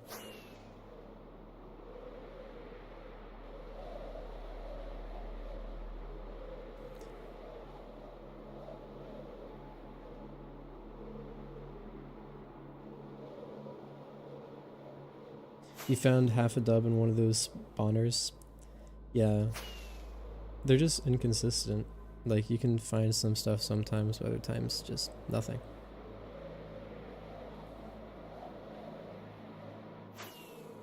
Okay, let me pause for a second. It says I'm going through new chunks, but there's no... This is obviously like 1.12 chunks. Like, there's no grass, there's no seagrass, nothing. So I think that module is bust.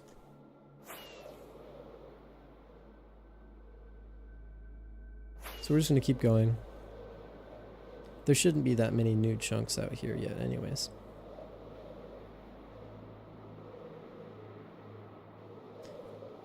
Show you where the automatic mine diamond thing is. I don't know. That's something with baritone. A lot of clients have it. I remember Impact Client had it back in the day. I used to use that one, but I don't know if it's still up. But Meteor should have it. I would recommend just watching videos on it. I set all this up literally last night, so I don't really know the most about hacked clients. I'm just a tourist here. I'm not an expert.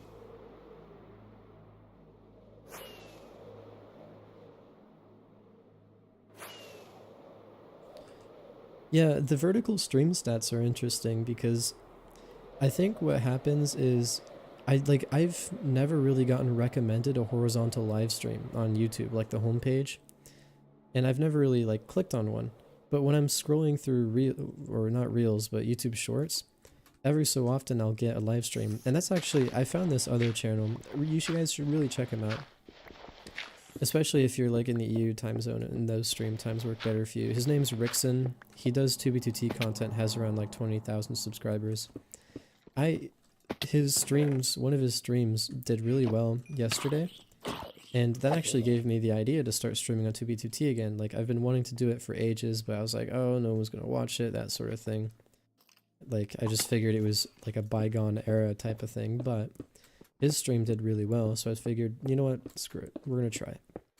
But yeah, I think what happens is vertical streams, they just get recommended more.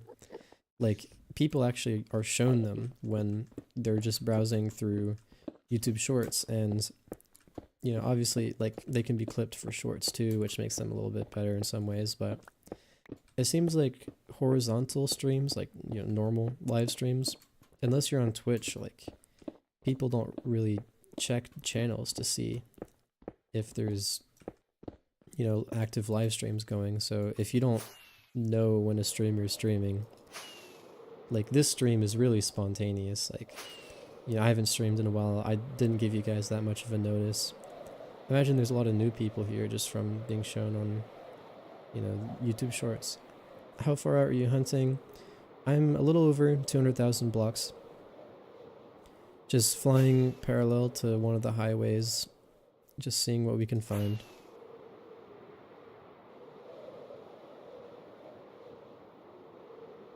There's 0 point trying to join 2B2T unless you have $20 a month.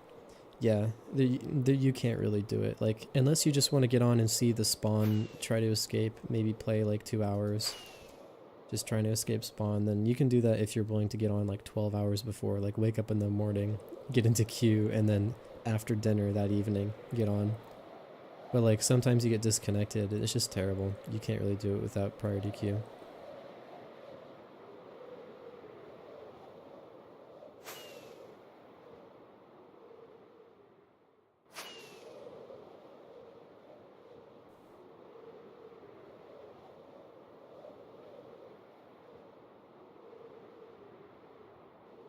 Yeah, horizontal live streams your subscribers will see, but, you know, don't have the most amount of... I mean, I have a lot of subscribers, but the channel's been inactive for a while, and I'm getting back into it, so a lot of the people that are subscribed just don't care. Like, if they get a notification that I'm streaming, they're just not gonna really want to watch it.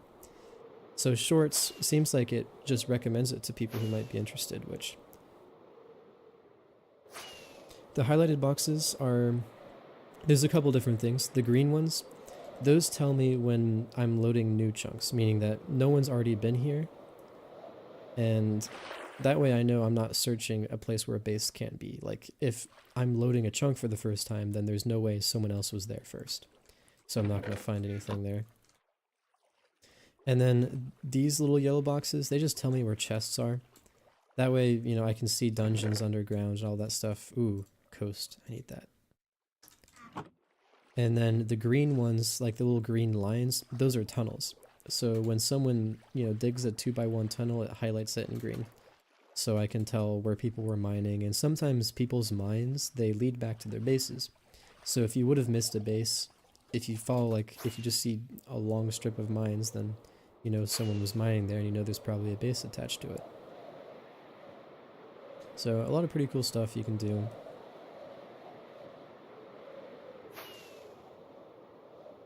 Yeah, the vertical makes it really hard to crop the screen. If you notice, like, if you're watching the horizontal stream right now, then you notice, like, my items in my hands are, like, really close to the center, which is kind of, honestly, a little bit annoying for me to play with, but otherwise you wouldn't be able to see what I'm holding on the vertical stream.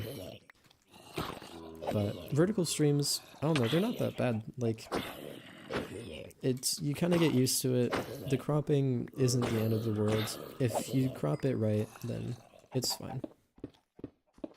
Assuming there's nothing in here. Yeah, okay. Bro, get off of me. Excuse me. Rude. Alright. And in this big blue box, all it does is it tells me that somebody has been near that spawner, so I know to check it for items. Real quick though. This is a spawner that doesn't look like anyone's visited it, so I'm gonna skip that. Ooh. Oh. What? That's really strange. Okay. Yeah, this is just... That is so weird. Okay. I've never seen that before, where they just spawn on dry land. That's 2B2T for you. A lot of weird stuff happens on this place. Do you think there's any possible base still standing from 4+ years ago? Yeah. Lots of them. The server's so big now that there's probably stuff out in the millions that's never really been found, and even stuff close to spawn. I know there's bases from, you know, generally when a YouTuber makes a video on it, they get destroyed immediately after, but when Salcy1 made a video about finding, like, beta bases, like bases from the beta era,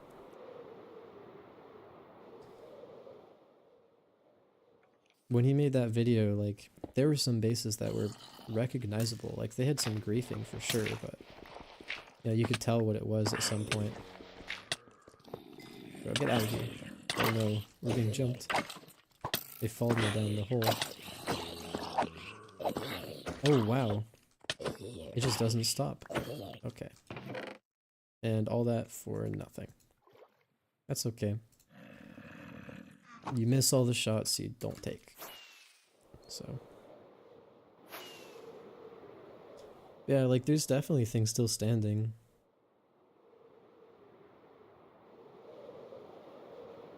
The spawner thing is for Meteor. It's an add-on called Trouser Streak. It's just another mod you download with Meteor client, and it just adds a couple options. From what I know, it's made by, like, made for griefing, but the base hunting tools are really nice, so I use those.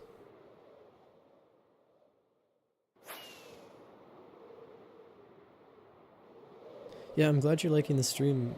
Oh, the music stopped. I need to get a better music system. I literally just bought that track from the guy like 15 minutes before the stream started, so I'm just playing it on the Windows player, but we need to bring back the kind of nostalgic ethereal vibes. Getting a lot of lag right now, I'm not sure why. We'll just give it a second. Yeah, you just put it in your Fabric mod folder. I use CurseForge to launch all this stuff. It just works better for me personally, but yeah, Trouser Streak, you just put it in the mods folder and it should just be detected and automatically loaded with Meteor Client. But yeah, I'm glad you guys are liking the stream.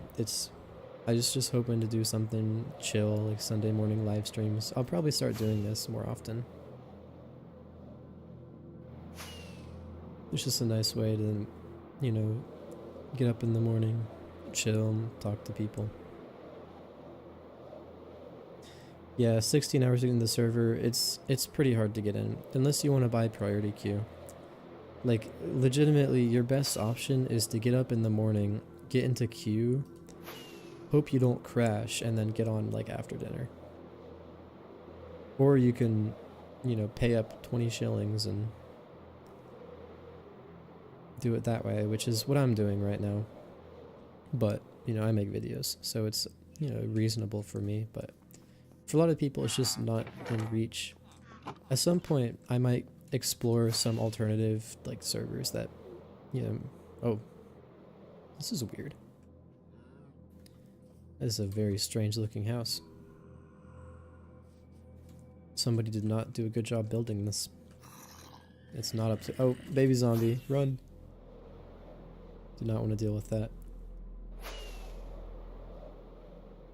Isn't there a mod tool to check if chests were opened? No, not that I'm aware of.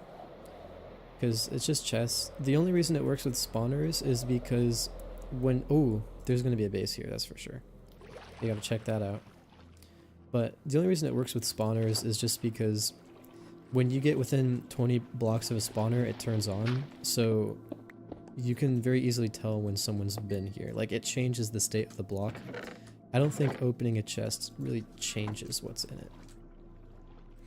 Though I will say, I remember something about, like, if you're in spectator mode in a single player world and you try to open, like, a dungeon chest that hasn't been opened yet, it tells you that the loot has not been generated. So maybe there's some exploit that you could use to detect dungeon loot that hasn't been opened.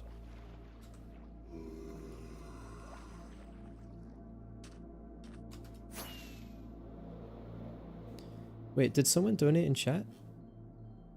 It says I got chat revenue, but I didn't see, like, a notification for it. Maybe my system's not working.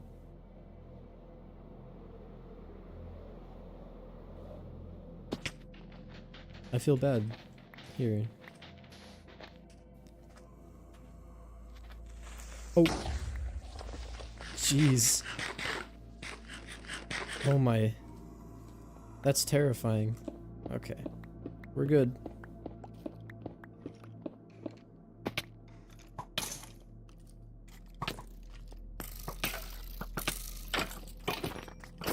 Get out of here. Leave me alone.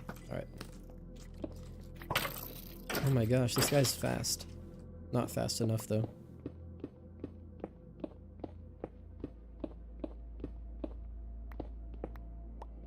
Chat revenue? I don't know. I think it's just, like, the new term for, like, donations. But that's pretty cool, though. Someone, you know, at some point donated to the chat. I'm really sorry I missed it. I need to... I set up, like, all the streaming software last night, and it broke again this morning. Like, I spent all morning trying to fix the sound and everything, and it was just a mess. But hopefully I'll get it more polished. We'll have, like, a base counter. We'll have, like, pop-ups when someone donates, and at some point I'd like to do a thing where, you know, maybe when people donate, like, you can donate to have me do certain things on the server. Like, maybe I'll leave a sign, or maybe I'll build a base, and... Or, you know, maybe, like, if you donate, like, a certain amount, it just shows you my coordinates. So, if you want to, like, stream snipe me, you've got to pay, like, $10 or something. But, I don't know, it'd just be nice to do, like, fun stuff like that. And get... Because when you know, when people put like time into watching the stream, it's a huge deal, and when they put money into it, it's like, you know, means a lot. So I want to be able to do something.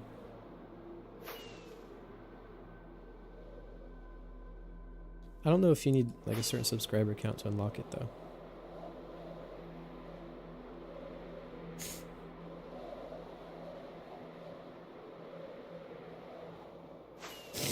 What's all this talk about Canadians?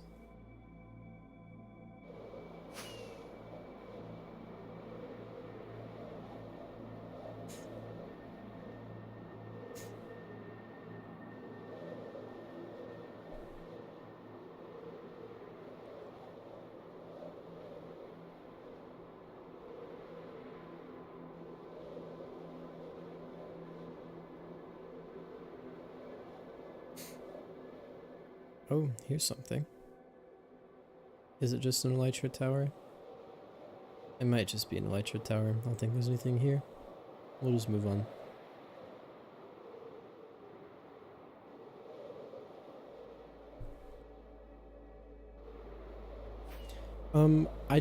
In terms of the oldest standing base, there definitely could be something from the more like 2014 to like 2016 era. Like definitely lots, like multiple of those. Before that, I think it gets iffy because I know a lot of the beta players, or even before like 2012, 2013, like people didn't go that far from spawn. Like everything that would have been built is in like a public world download. There's a public world download of like 250,000 blocks from spawn in every direction. So it's like, I don't know, like if anything was built in there, like people know where it is because you can just load it up into a software and search for items. It's weird. Enchantment table and the ender chest. Take the ender chest though. Oh, we're out of rockets again. Emergency landing.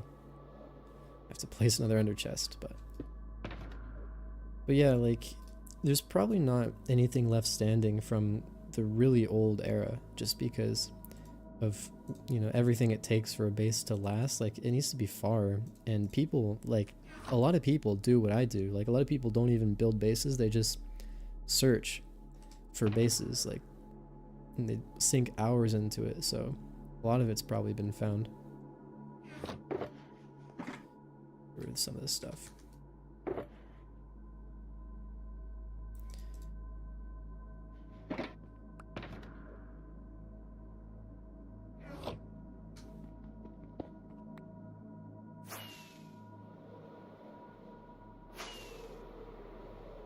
I don't know if 2b2t's been reset. It may have, like early on. I remember seeing like some YouTuber make a video about the fact like, oh, 2b2t was actually reset at some point. But I can't really comment on that. And if it was reset, like it was reset like so long ago that it doesn't really matter. But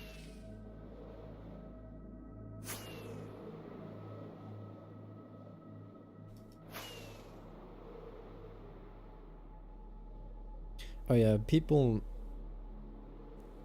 would definitely download the whole 2b2t map if they could, just to be able to find everything on it. I think that'd be cool though, if someday if the server finally loses popularity and shuts down for good, if they just release the map, and then you would have all these people that go and just find... What is this? All these people that would just go find, you know, like all the bases. Like you would just load up software, search every block of the server and find every base, and like even the ones that, you know, haven't been found yet.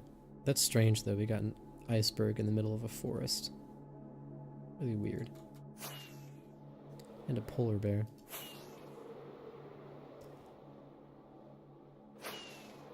Did I dupe on the server? Yes, I duped quite a bit. I found a stash early on.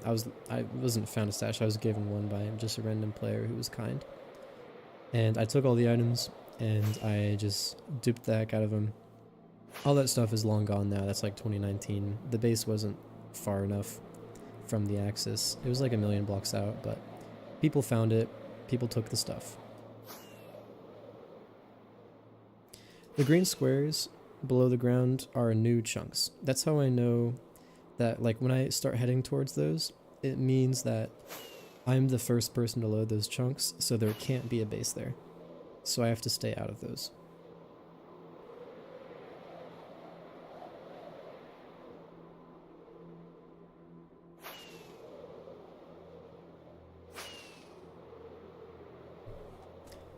Oh my, the weird things you see on 2e2t.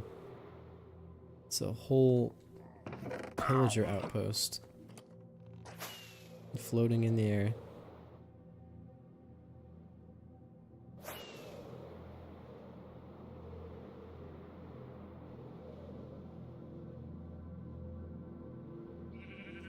There was a soft economy reset. Yeah, it was reverted. That, I don't know, that was super controversial. I always kind of wished for an economy reset just because of how inflated things were. But I also get the fact that, like, it kind of takes away from the anarchy. Like, it's not no rules if there's rules and resets and stuff. And I think my perspective on the economy on 2b2t, just have to clarify, has changed, like, more recently. Like, I've kind of, like, gotten older and just played Minecraft for so long that I'm not really all that interested in the game loop of just getting armor. Like, even if it were reset, like, the economy would be flooded again within months, and the whole process of getting gear and everything isn't that special. Like, it's not about the treasure and the loot and everything. It's about going out and finding things and building stuff and being creative. I think that's what is, like, more important. I am not hacking. I'm insulted that you would call me a hacker.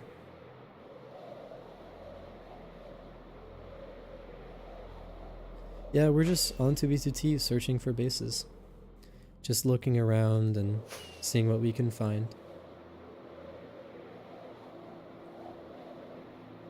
Hacking is allowed. Everything is allowed. You can cheat, dupe, lie, steal. You can blow up people's bases. Well, that's cool, little cherry blossom. You can do anything you want. No one can stop you. You can lag reset the server, but he will actually ban you for that, the server owner. Like, there's no rule officially.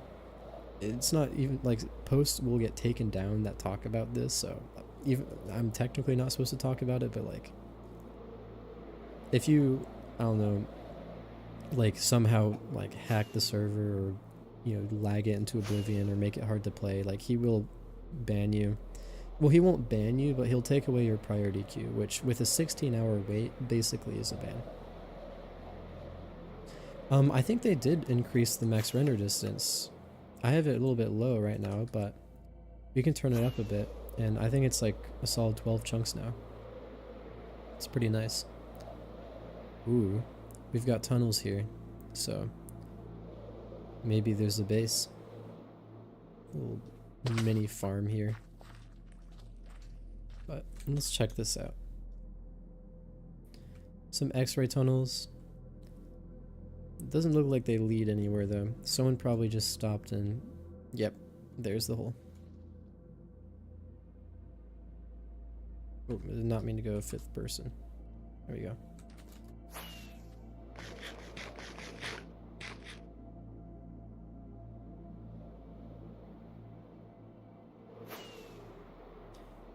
Yeah, I'm not gonna make a lag machine. I don't want to get my priority queue taken away. Yeah, aside from stuff that makes it unplayable for other people, you can blow things up. You can say all sorts of terrible, terrible things in chat and no one will do anything about it.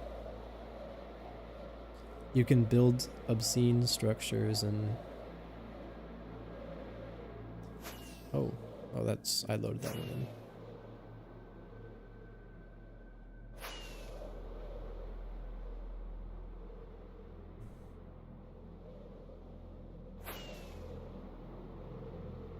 There's no rules officially, but there's unwritten rules that are enforced, so just keep that in mind.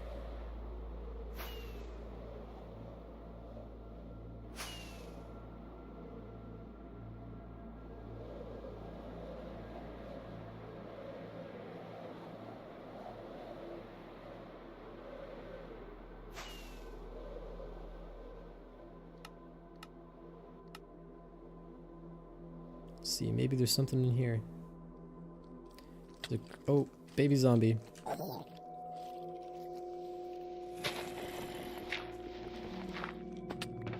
Just gotta check, make sure. Oh my, we're in for a treat here. Let's kill these guys.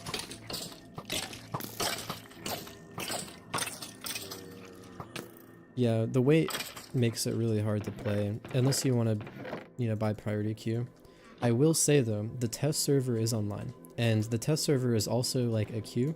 When you play on the test server, it counts towards your queue time, so you can wait while playing in the test server and eventually get into the real server. And the test server is basically a copy of the whole map, but in 1.21. So if you really want to, you can join the test server. It's test.2b2t.org. And you can escape spawn and explore and everything. There won't be as many other players online, but you can at least explore the server as it was, like, you know, whenever the test server was created. It's not up to date. But that's a really cool thing you can do. I did that to prepare for this video. I was kind of getting on my account, seeing what I had left on them, because I didn't remember. It was so long ago when I last played. But you can definitely get on the test server and still experience spawn and experience most of the things you want to see about the server, so I'll definitely recommend that.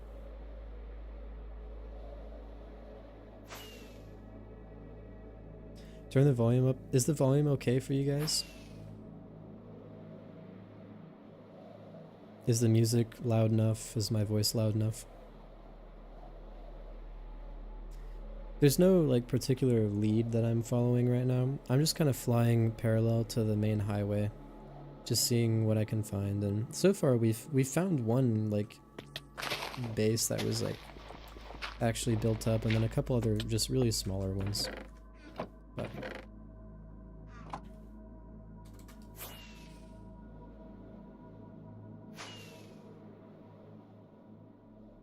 no, I'm not on the test server. I'm on the actual server right now.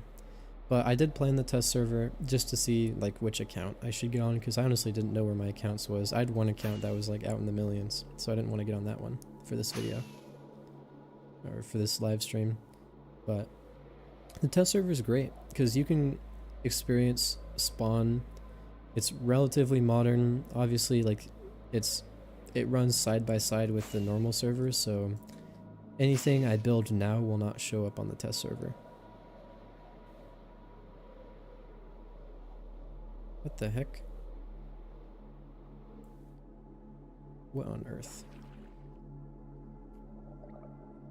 What is... Whoa. I don't know about you, but if I were to like hide a stash somewhere, this is that, like, I would hide it right there. If you got 3 chests, no one's gonna check that. I'm not gonna check it because these are, I'm pretty sure I just loaded these chunks, so we keep heading this way.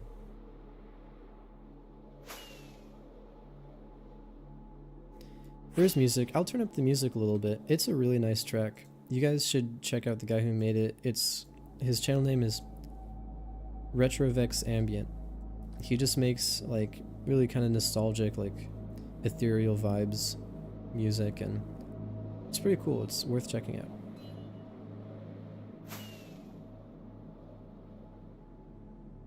I'm looting spawners because for a while hiding your loot in spawners was a good idea, because, you know, like this chest here, no one thinks to check these. Like it's just a, you know, a normal dungeon chest or a normal shipwreck. But what ends up happening is people overlook it, so it's like the best way to keep your loot safe. You just put a bunch of shulker boxes in one of those chests and no one ever checks it. The problem with dungeons though is now this module will put a blue outline around a dungeon that's been loaded, because you can tell when a spawner's been activated when a player has been, you know, near it. So you know that someone's been there, you know someone might have put stuff in there. So it's a good way to see like if it's been loaded and if it's worth checking, and you just check all of them. I haven't found anything yet, but I know a lot of people do find stuff. So it's something I'll keep doing. I got chat censored because if I showed the things these people were saying right now, it would not be good. My channel would be taken down. I can read it, you guys can't. And there's not a lot I can show you guys, like every other message is, you know, like some kind of slur.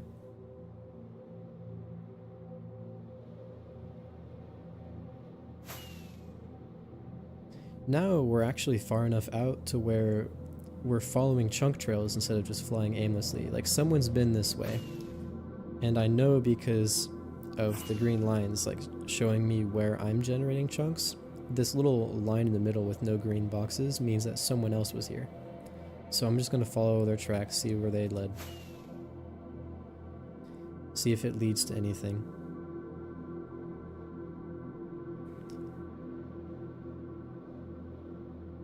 Happy Easter. Happy Easter to you too.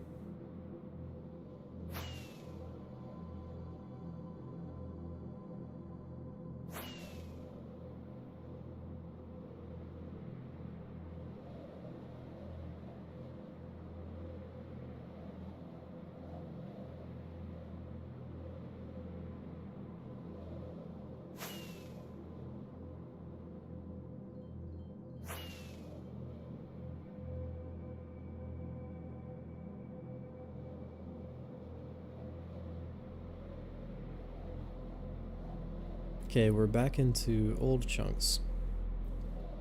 Not sure if these lead anywhere, but I'll check it out. Real quick though, I want to change my module. It's a little bit hard to see the new chunks, so let's see what height I can get it to render at. Render settings, Y level. Can I get it to render at sea level? There we go. Maybe I'll change the color too.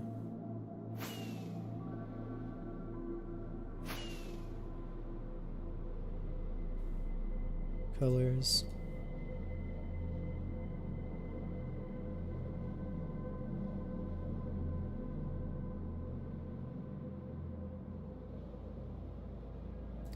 Can't change. There we go. We'll just make it like a nice blue, little subtle. What percent of money do you make from super chats? I honestly don't know. I don't stream enough to know. Though anything helps. Roland, how'd you get 60k subs? I made videos. Yeah. Do you raid bases or do you just see? I just like to see. I'm just a tourist here. I don't grief anything, or if I find something like really useful that I need, I'll take it. I won't feel bad about it, but I don't blow anything up. I don't look for bases to grief them. I just look for bases to, you know, pass the time, and I just think it's fascinating to see what other people build. Like, people spend hours of their day just traveling out here just to build that little house and a farm, and, you know, I think every little build tells a story. You can learn a lot about what people do just by looking at what they build. What hacks do I use? Can I generally indicate how far I am? I'm around 250,000 blocks out, so not super far. Oh, it was coral reef there. But what hacks do I use? I use Meteor Client and Rusher Hack. And the spawner outline is a module called Trouser Streak. These little boxes. What it does is it tells me that someone has been in this spawner, so I know to check it for items, because sometimes people hide dupe stashes in here. Do I have a base? I used to. It was a long time ago.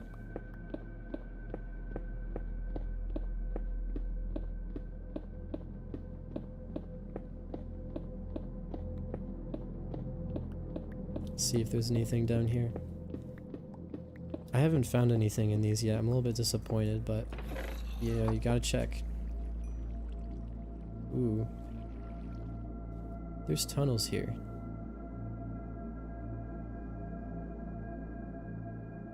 Someone might have been in here. Alright, we'll go check out that other one and see if there's anything in it, and then we'll move on.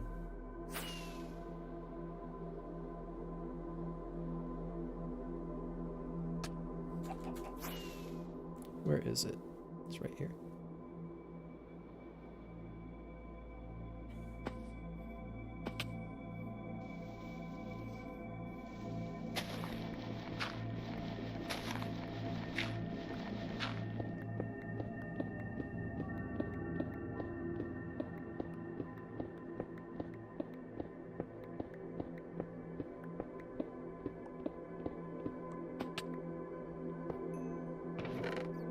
Nope, nothing.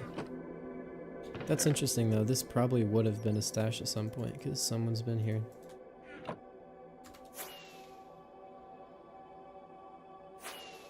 We continue on.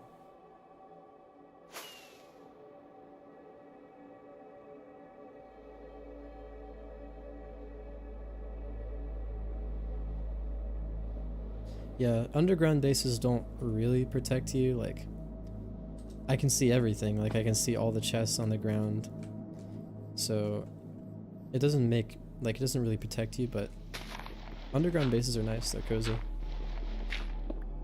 Minecarts and mineshafts, yeah, people check those a lot, and they put, like, people put stash in those a lot too. The only reason I haven't been checking them as much is because, like, these show me for sure whether or not a player is down here. When I see a mineshaft, unless there's like a spawner in it, like this one, I don't know for sure that someone's been down here. So, speaking of which, if there's any chests in here, we'll check, but because there's tunnels here, someone dug through here.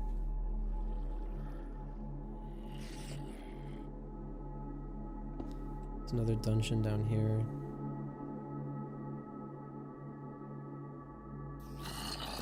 I don't think there's anything in here. Where's the hole?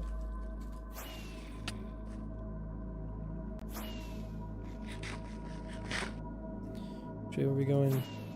This way. This way.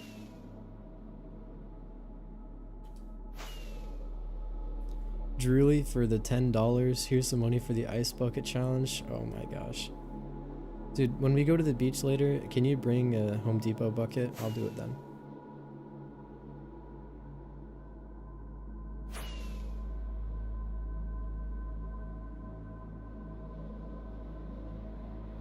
Yeah, end bases are probably the most safe because people don't go to the end as often. There's just not really all that much there.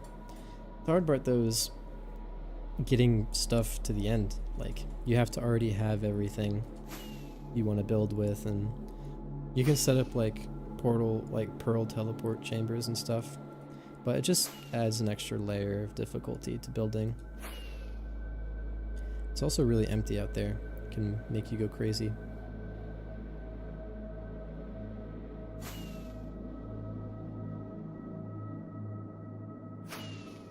Apple Kale with the $1. Appreciate it.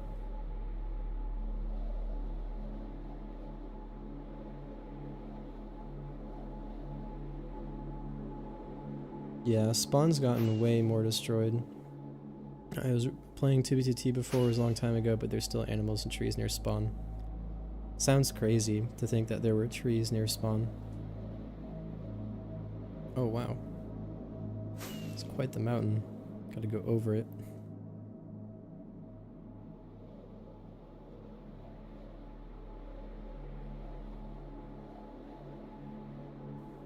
Oh. I just dropped my rockets. I just dropped my rockets. Alright, well, I'm not finding those. Keep going.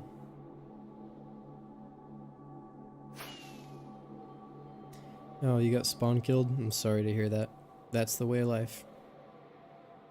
The best thing you can do is just stand completely still when they see you.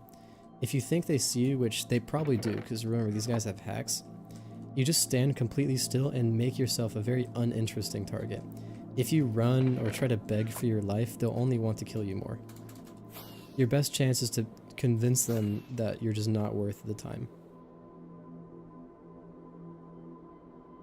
Pretty sure 2B2T still has factions and armies, it's just way more popular now, so there's just a lot of them.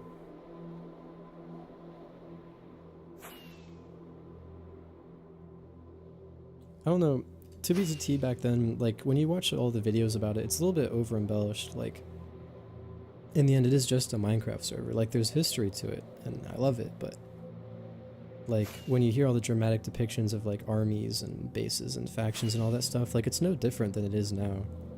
If anything, it was just less interesting back then. Like, back then, 2B2T wasn't 2B2T, it was just a Minecraft server that people played on. It only got famous because of, you know, YouTubers and obviously like the Russia and Ant Venom invasion and FitMC getting mega famous and all of that.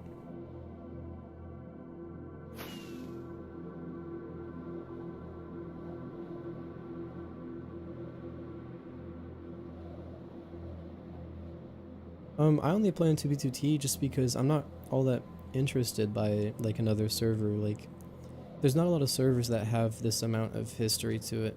There's a lot of, if you just want the anarchy vibes, then there's plenty of places you can go for that, like Constantium, 9B9T. I think those are some of the big alternatives right now. But as far as I know, like, there's not really all that many servers that have the kind of history 2B2T does, and it's kind of just the Minecraft server, you know? I feel like if I were to build something on 9B9T, it wouldn't be appreciated as much as if I built it on 2B2T.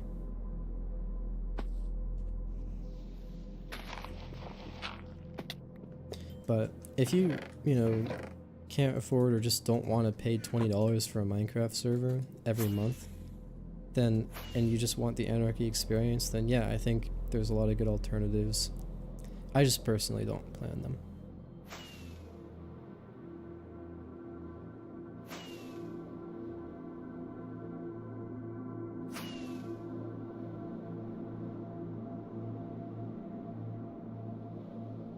The 4chan faction versus Face Punch, and that was interesting. Oh, the like you would find in a Christopher Nolan movie. Yeah, the storytelling on those videos is impressive. I appreciate it. It's just, it's a little bit removed from like how the server actually is. Like, the videos make it super dramatic and everything because that's what people want to see, but the actual server, it's a lot more mundane. It's a lot more like what I'm doing right now, just really slow paced, and it's a big world to explore.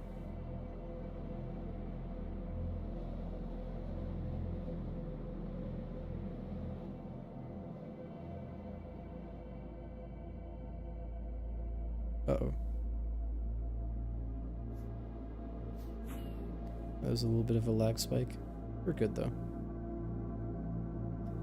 Alright, I think I'm going to... I'm not sure what to do because we're getting a little bit further out. These chunks, we're not finding as many bases.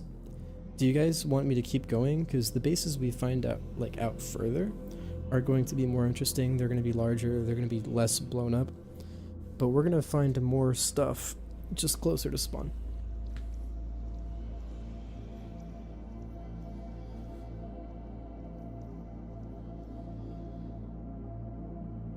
What do you guys want to do?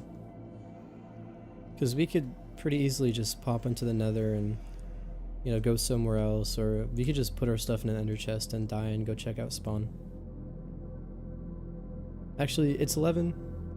We've been streaming for a little over like 2.5 hours, so I think what we'll do is we'll stash our stuff right here, and then we'll just go back to spawn. And I'll show you guys what it's like to escape spawn. I'm getting pretty hungry, I need to get lunch. So, I'll just put everything I have currently in here.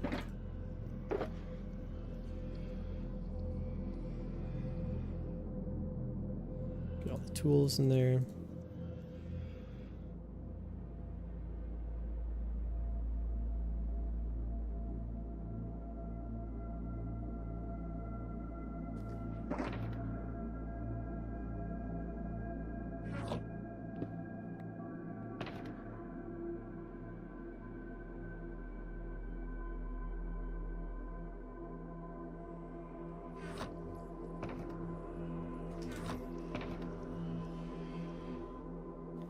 Alright.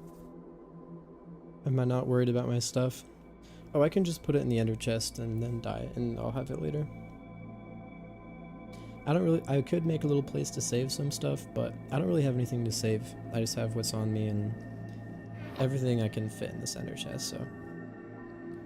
Alright, now the question is, how do we die? Is slash kill still a thing? Make sure I don't have anything on me. Okay, I think we're good. Alright, you guys ready to see spawn? Let's do it.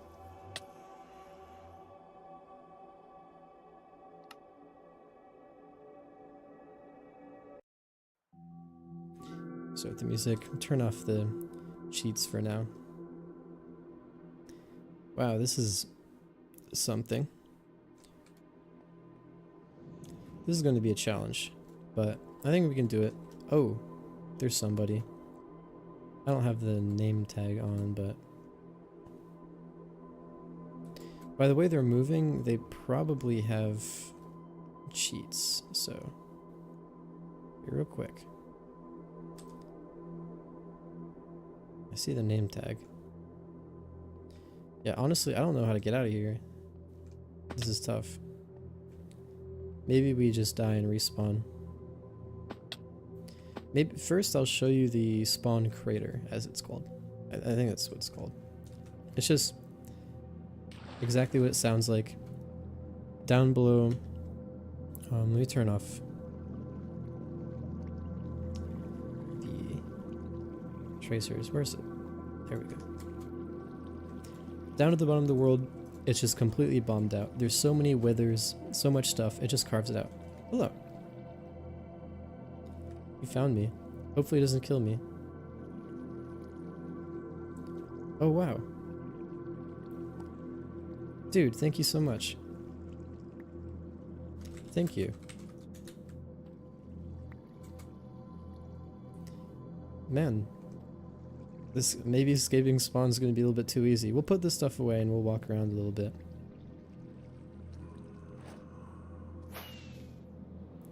Alright. I'm going to leave before he changes his mind and decides to kill me, but... yeah, you can see, oh, yeah, lots of withers. I'm just going to dodge those real quick.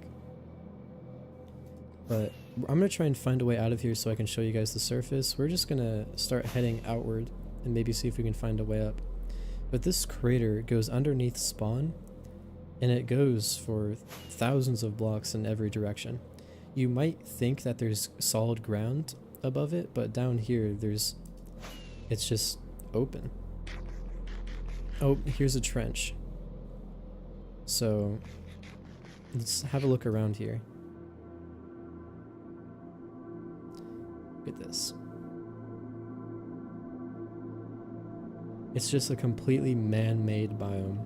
It's not like anything else you'll find in Minecraft, but yeah, here's a trench that was dug. That's interesting. Oh, lag. Of course.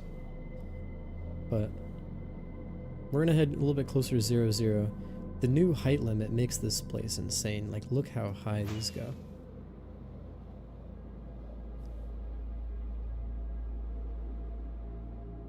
There's a whole road across here. Alright, let's head towards 0, 0.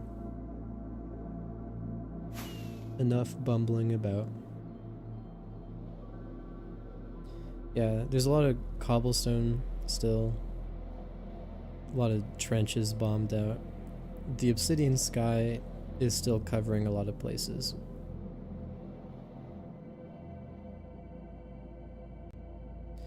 Can't show that.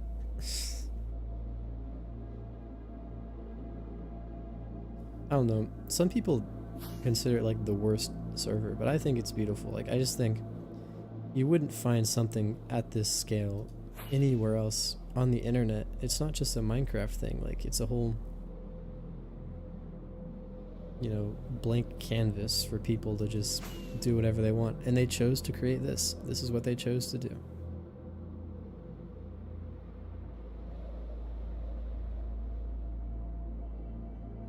I just think it's interesting though that since the update, the lava casts haven't quite reached the world height yet. They're just almost not quite there. We're about 1,000 blocks from spawn, or from 0, so we're gonna head in there right now. This is normally just a really bad idea. Somebody's gonna come along and kill me here, but, you know, I don't need this stuff too badly. Uh-oh. Uh-oh. It's a lot of lag.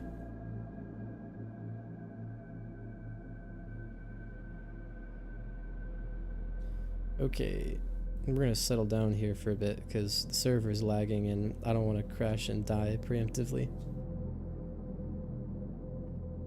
What client I'm using? Sorry, I was reading chat for a while. I got lost in the landscape. I'm using Meteor Client and Rusher Hack. Rusher Hack is $20, Meteor Client is free.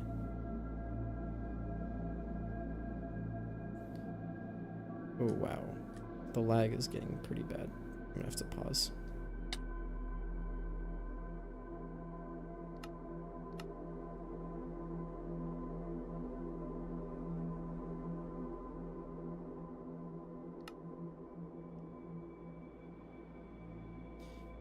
Is there any way to stop rendering?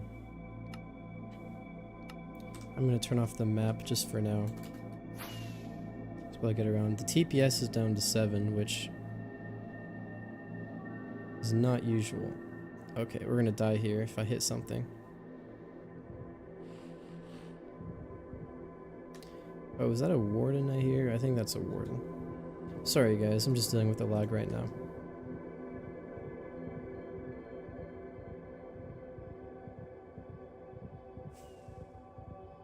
Uh-oh. I hear somebody.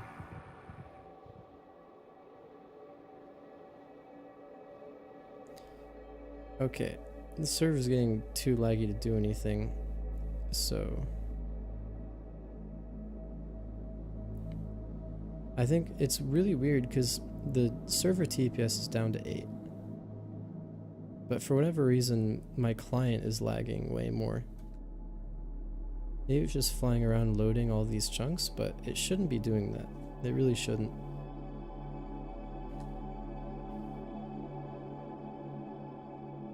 Yeah, I'm about to start crashing out. I don't know why the TPS is so low.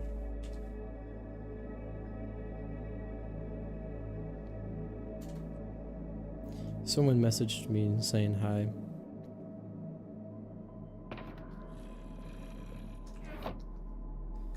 I don't know, I guess I could stash this stuff, but it's not that useful to me. I guess we'll just walk around for a while. Here, let me turn off the resource pack so we can see the crying obsidian. How good is Rusher Hack? I like it just for exploring, but I don't believe it's all that good for PvP. You know what? Maybe it's the particles from the...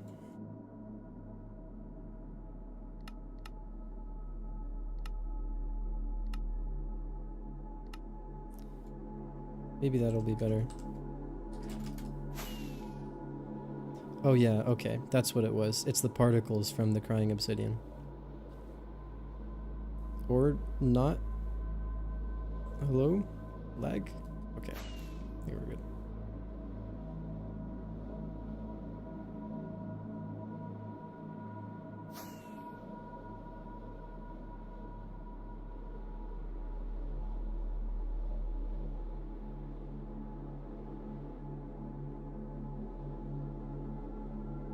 Oh my.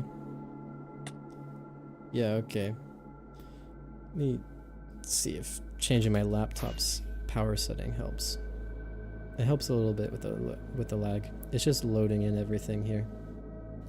You guys might hear the fans power on a little bit.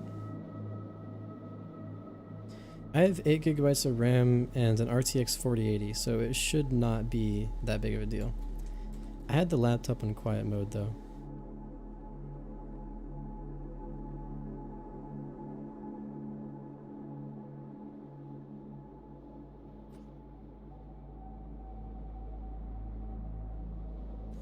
That's interesting. There is a whole box around 00.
Yeah, good idea. RAM usage. Maybe it is the memory. I don't know.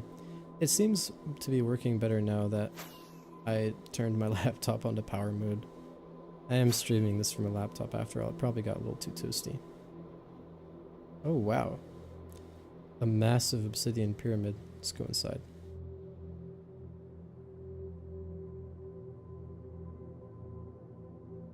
Look at this.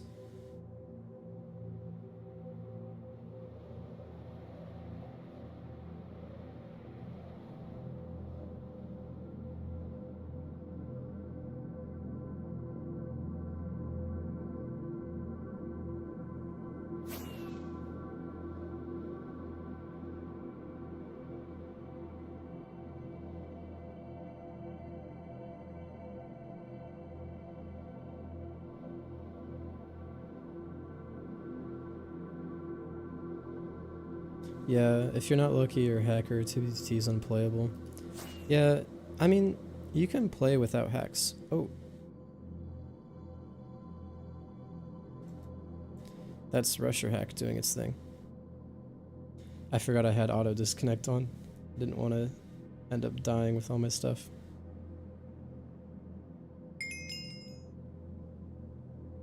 Uh-oh. Uh-oh. Okay, I think we're good.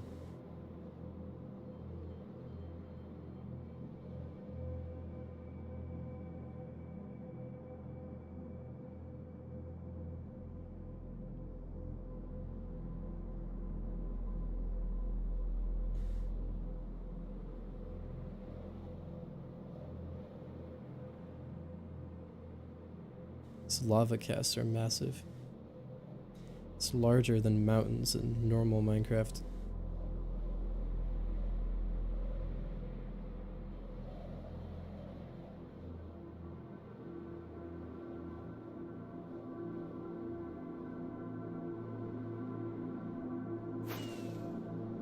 Yeah, you can play 2BTT without hacks. I mean, you don't really need to get better to play 2BTT. You just have to be, you know, willing to try a lot and die a lot.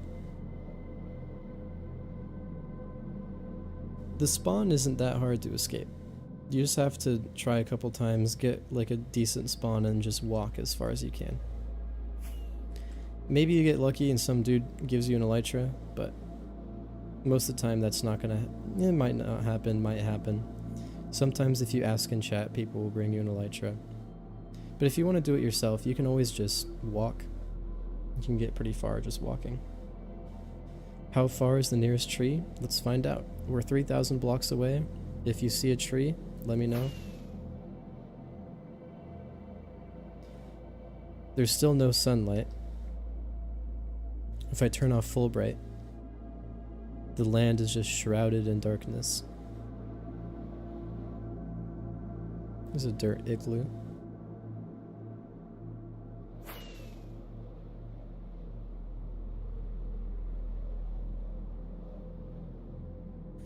The farthest out I've ever gone, probably close to 2 million blocks, I think. I haven't been far out at all. I just, you know, made a base, explored a little bit, and then went back to spawn. Let's turn full bright back on so we can see what's happening.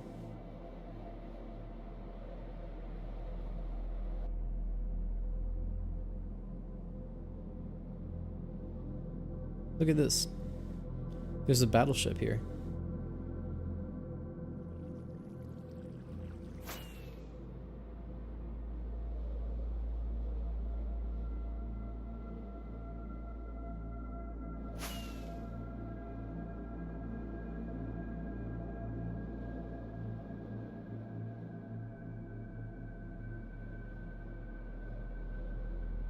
Yeah, I once played an old, like an anarchy server. I think it was Constantium.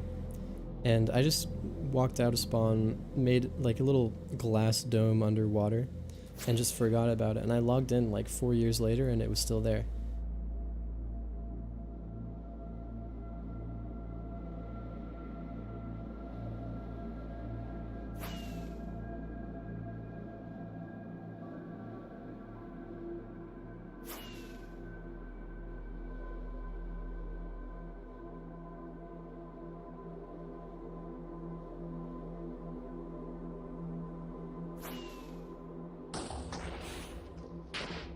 Wow, would you look at that? We found trees. We're only 6,700 blocks away from spawn.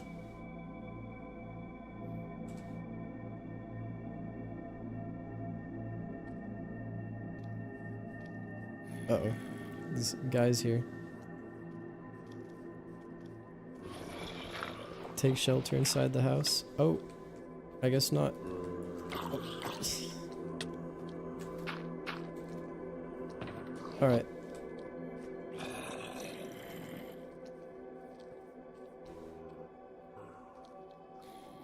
Well, I think this is a good place to end the stream for today.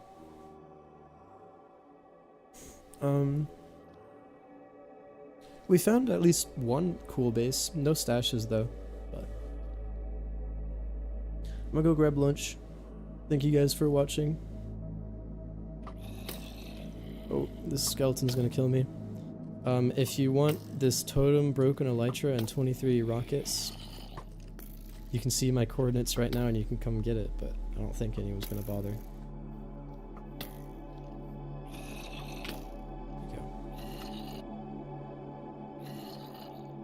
Alright.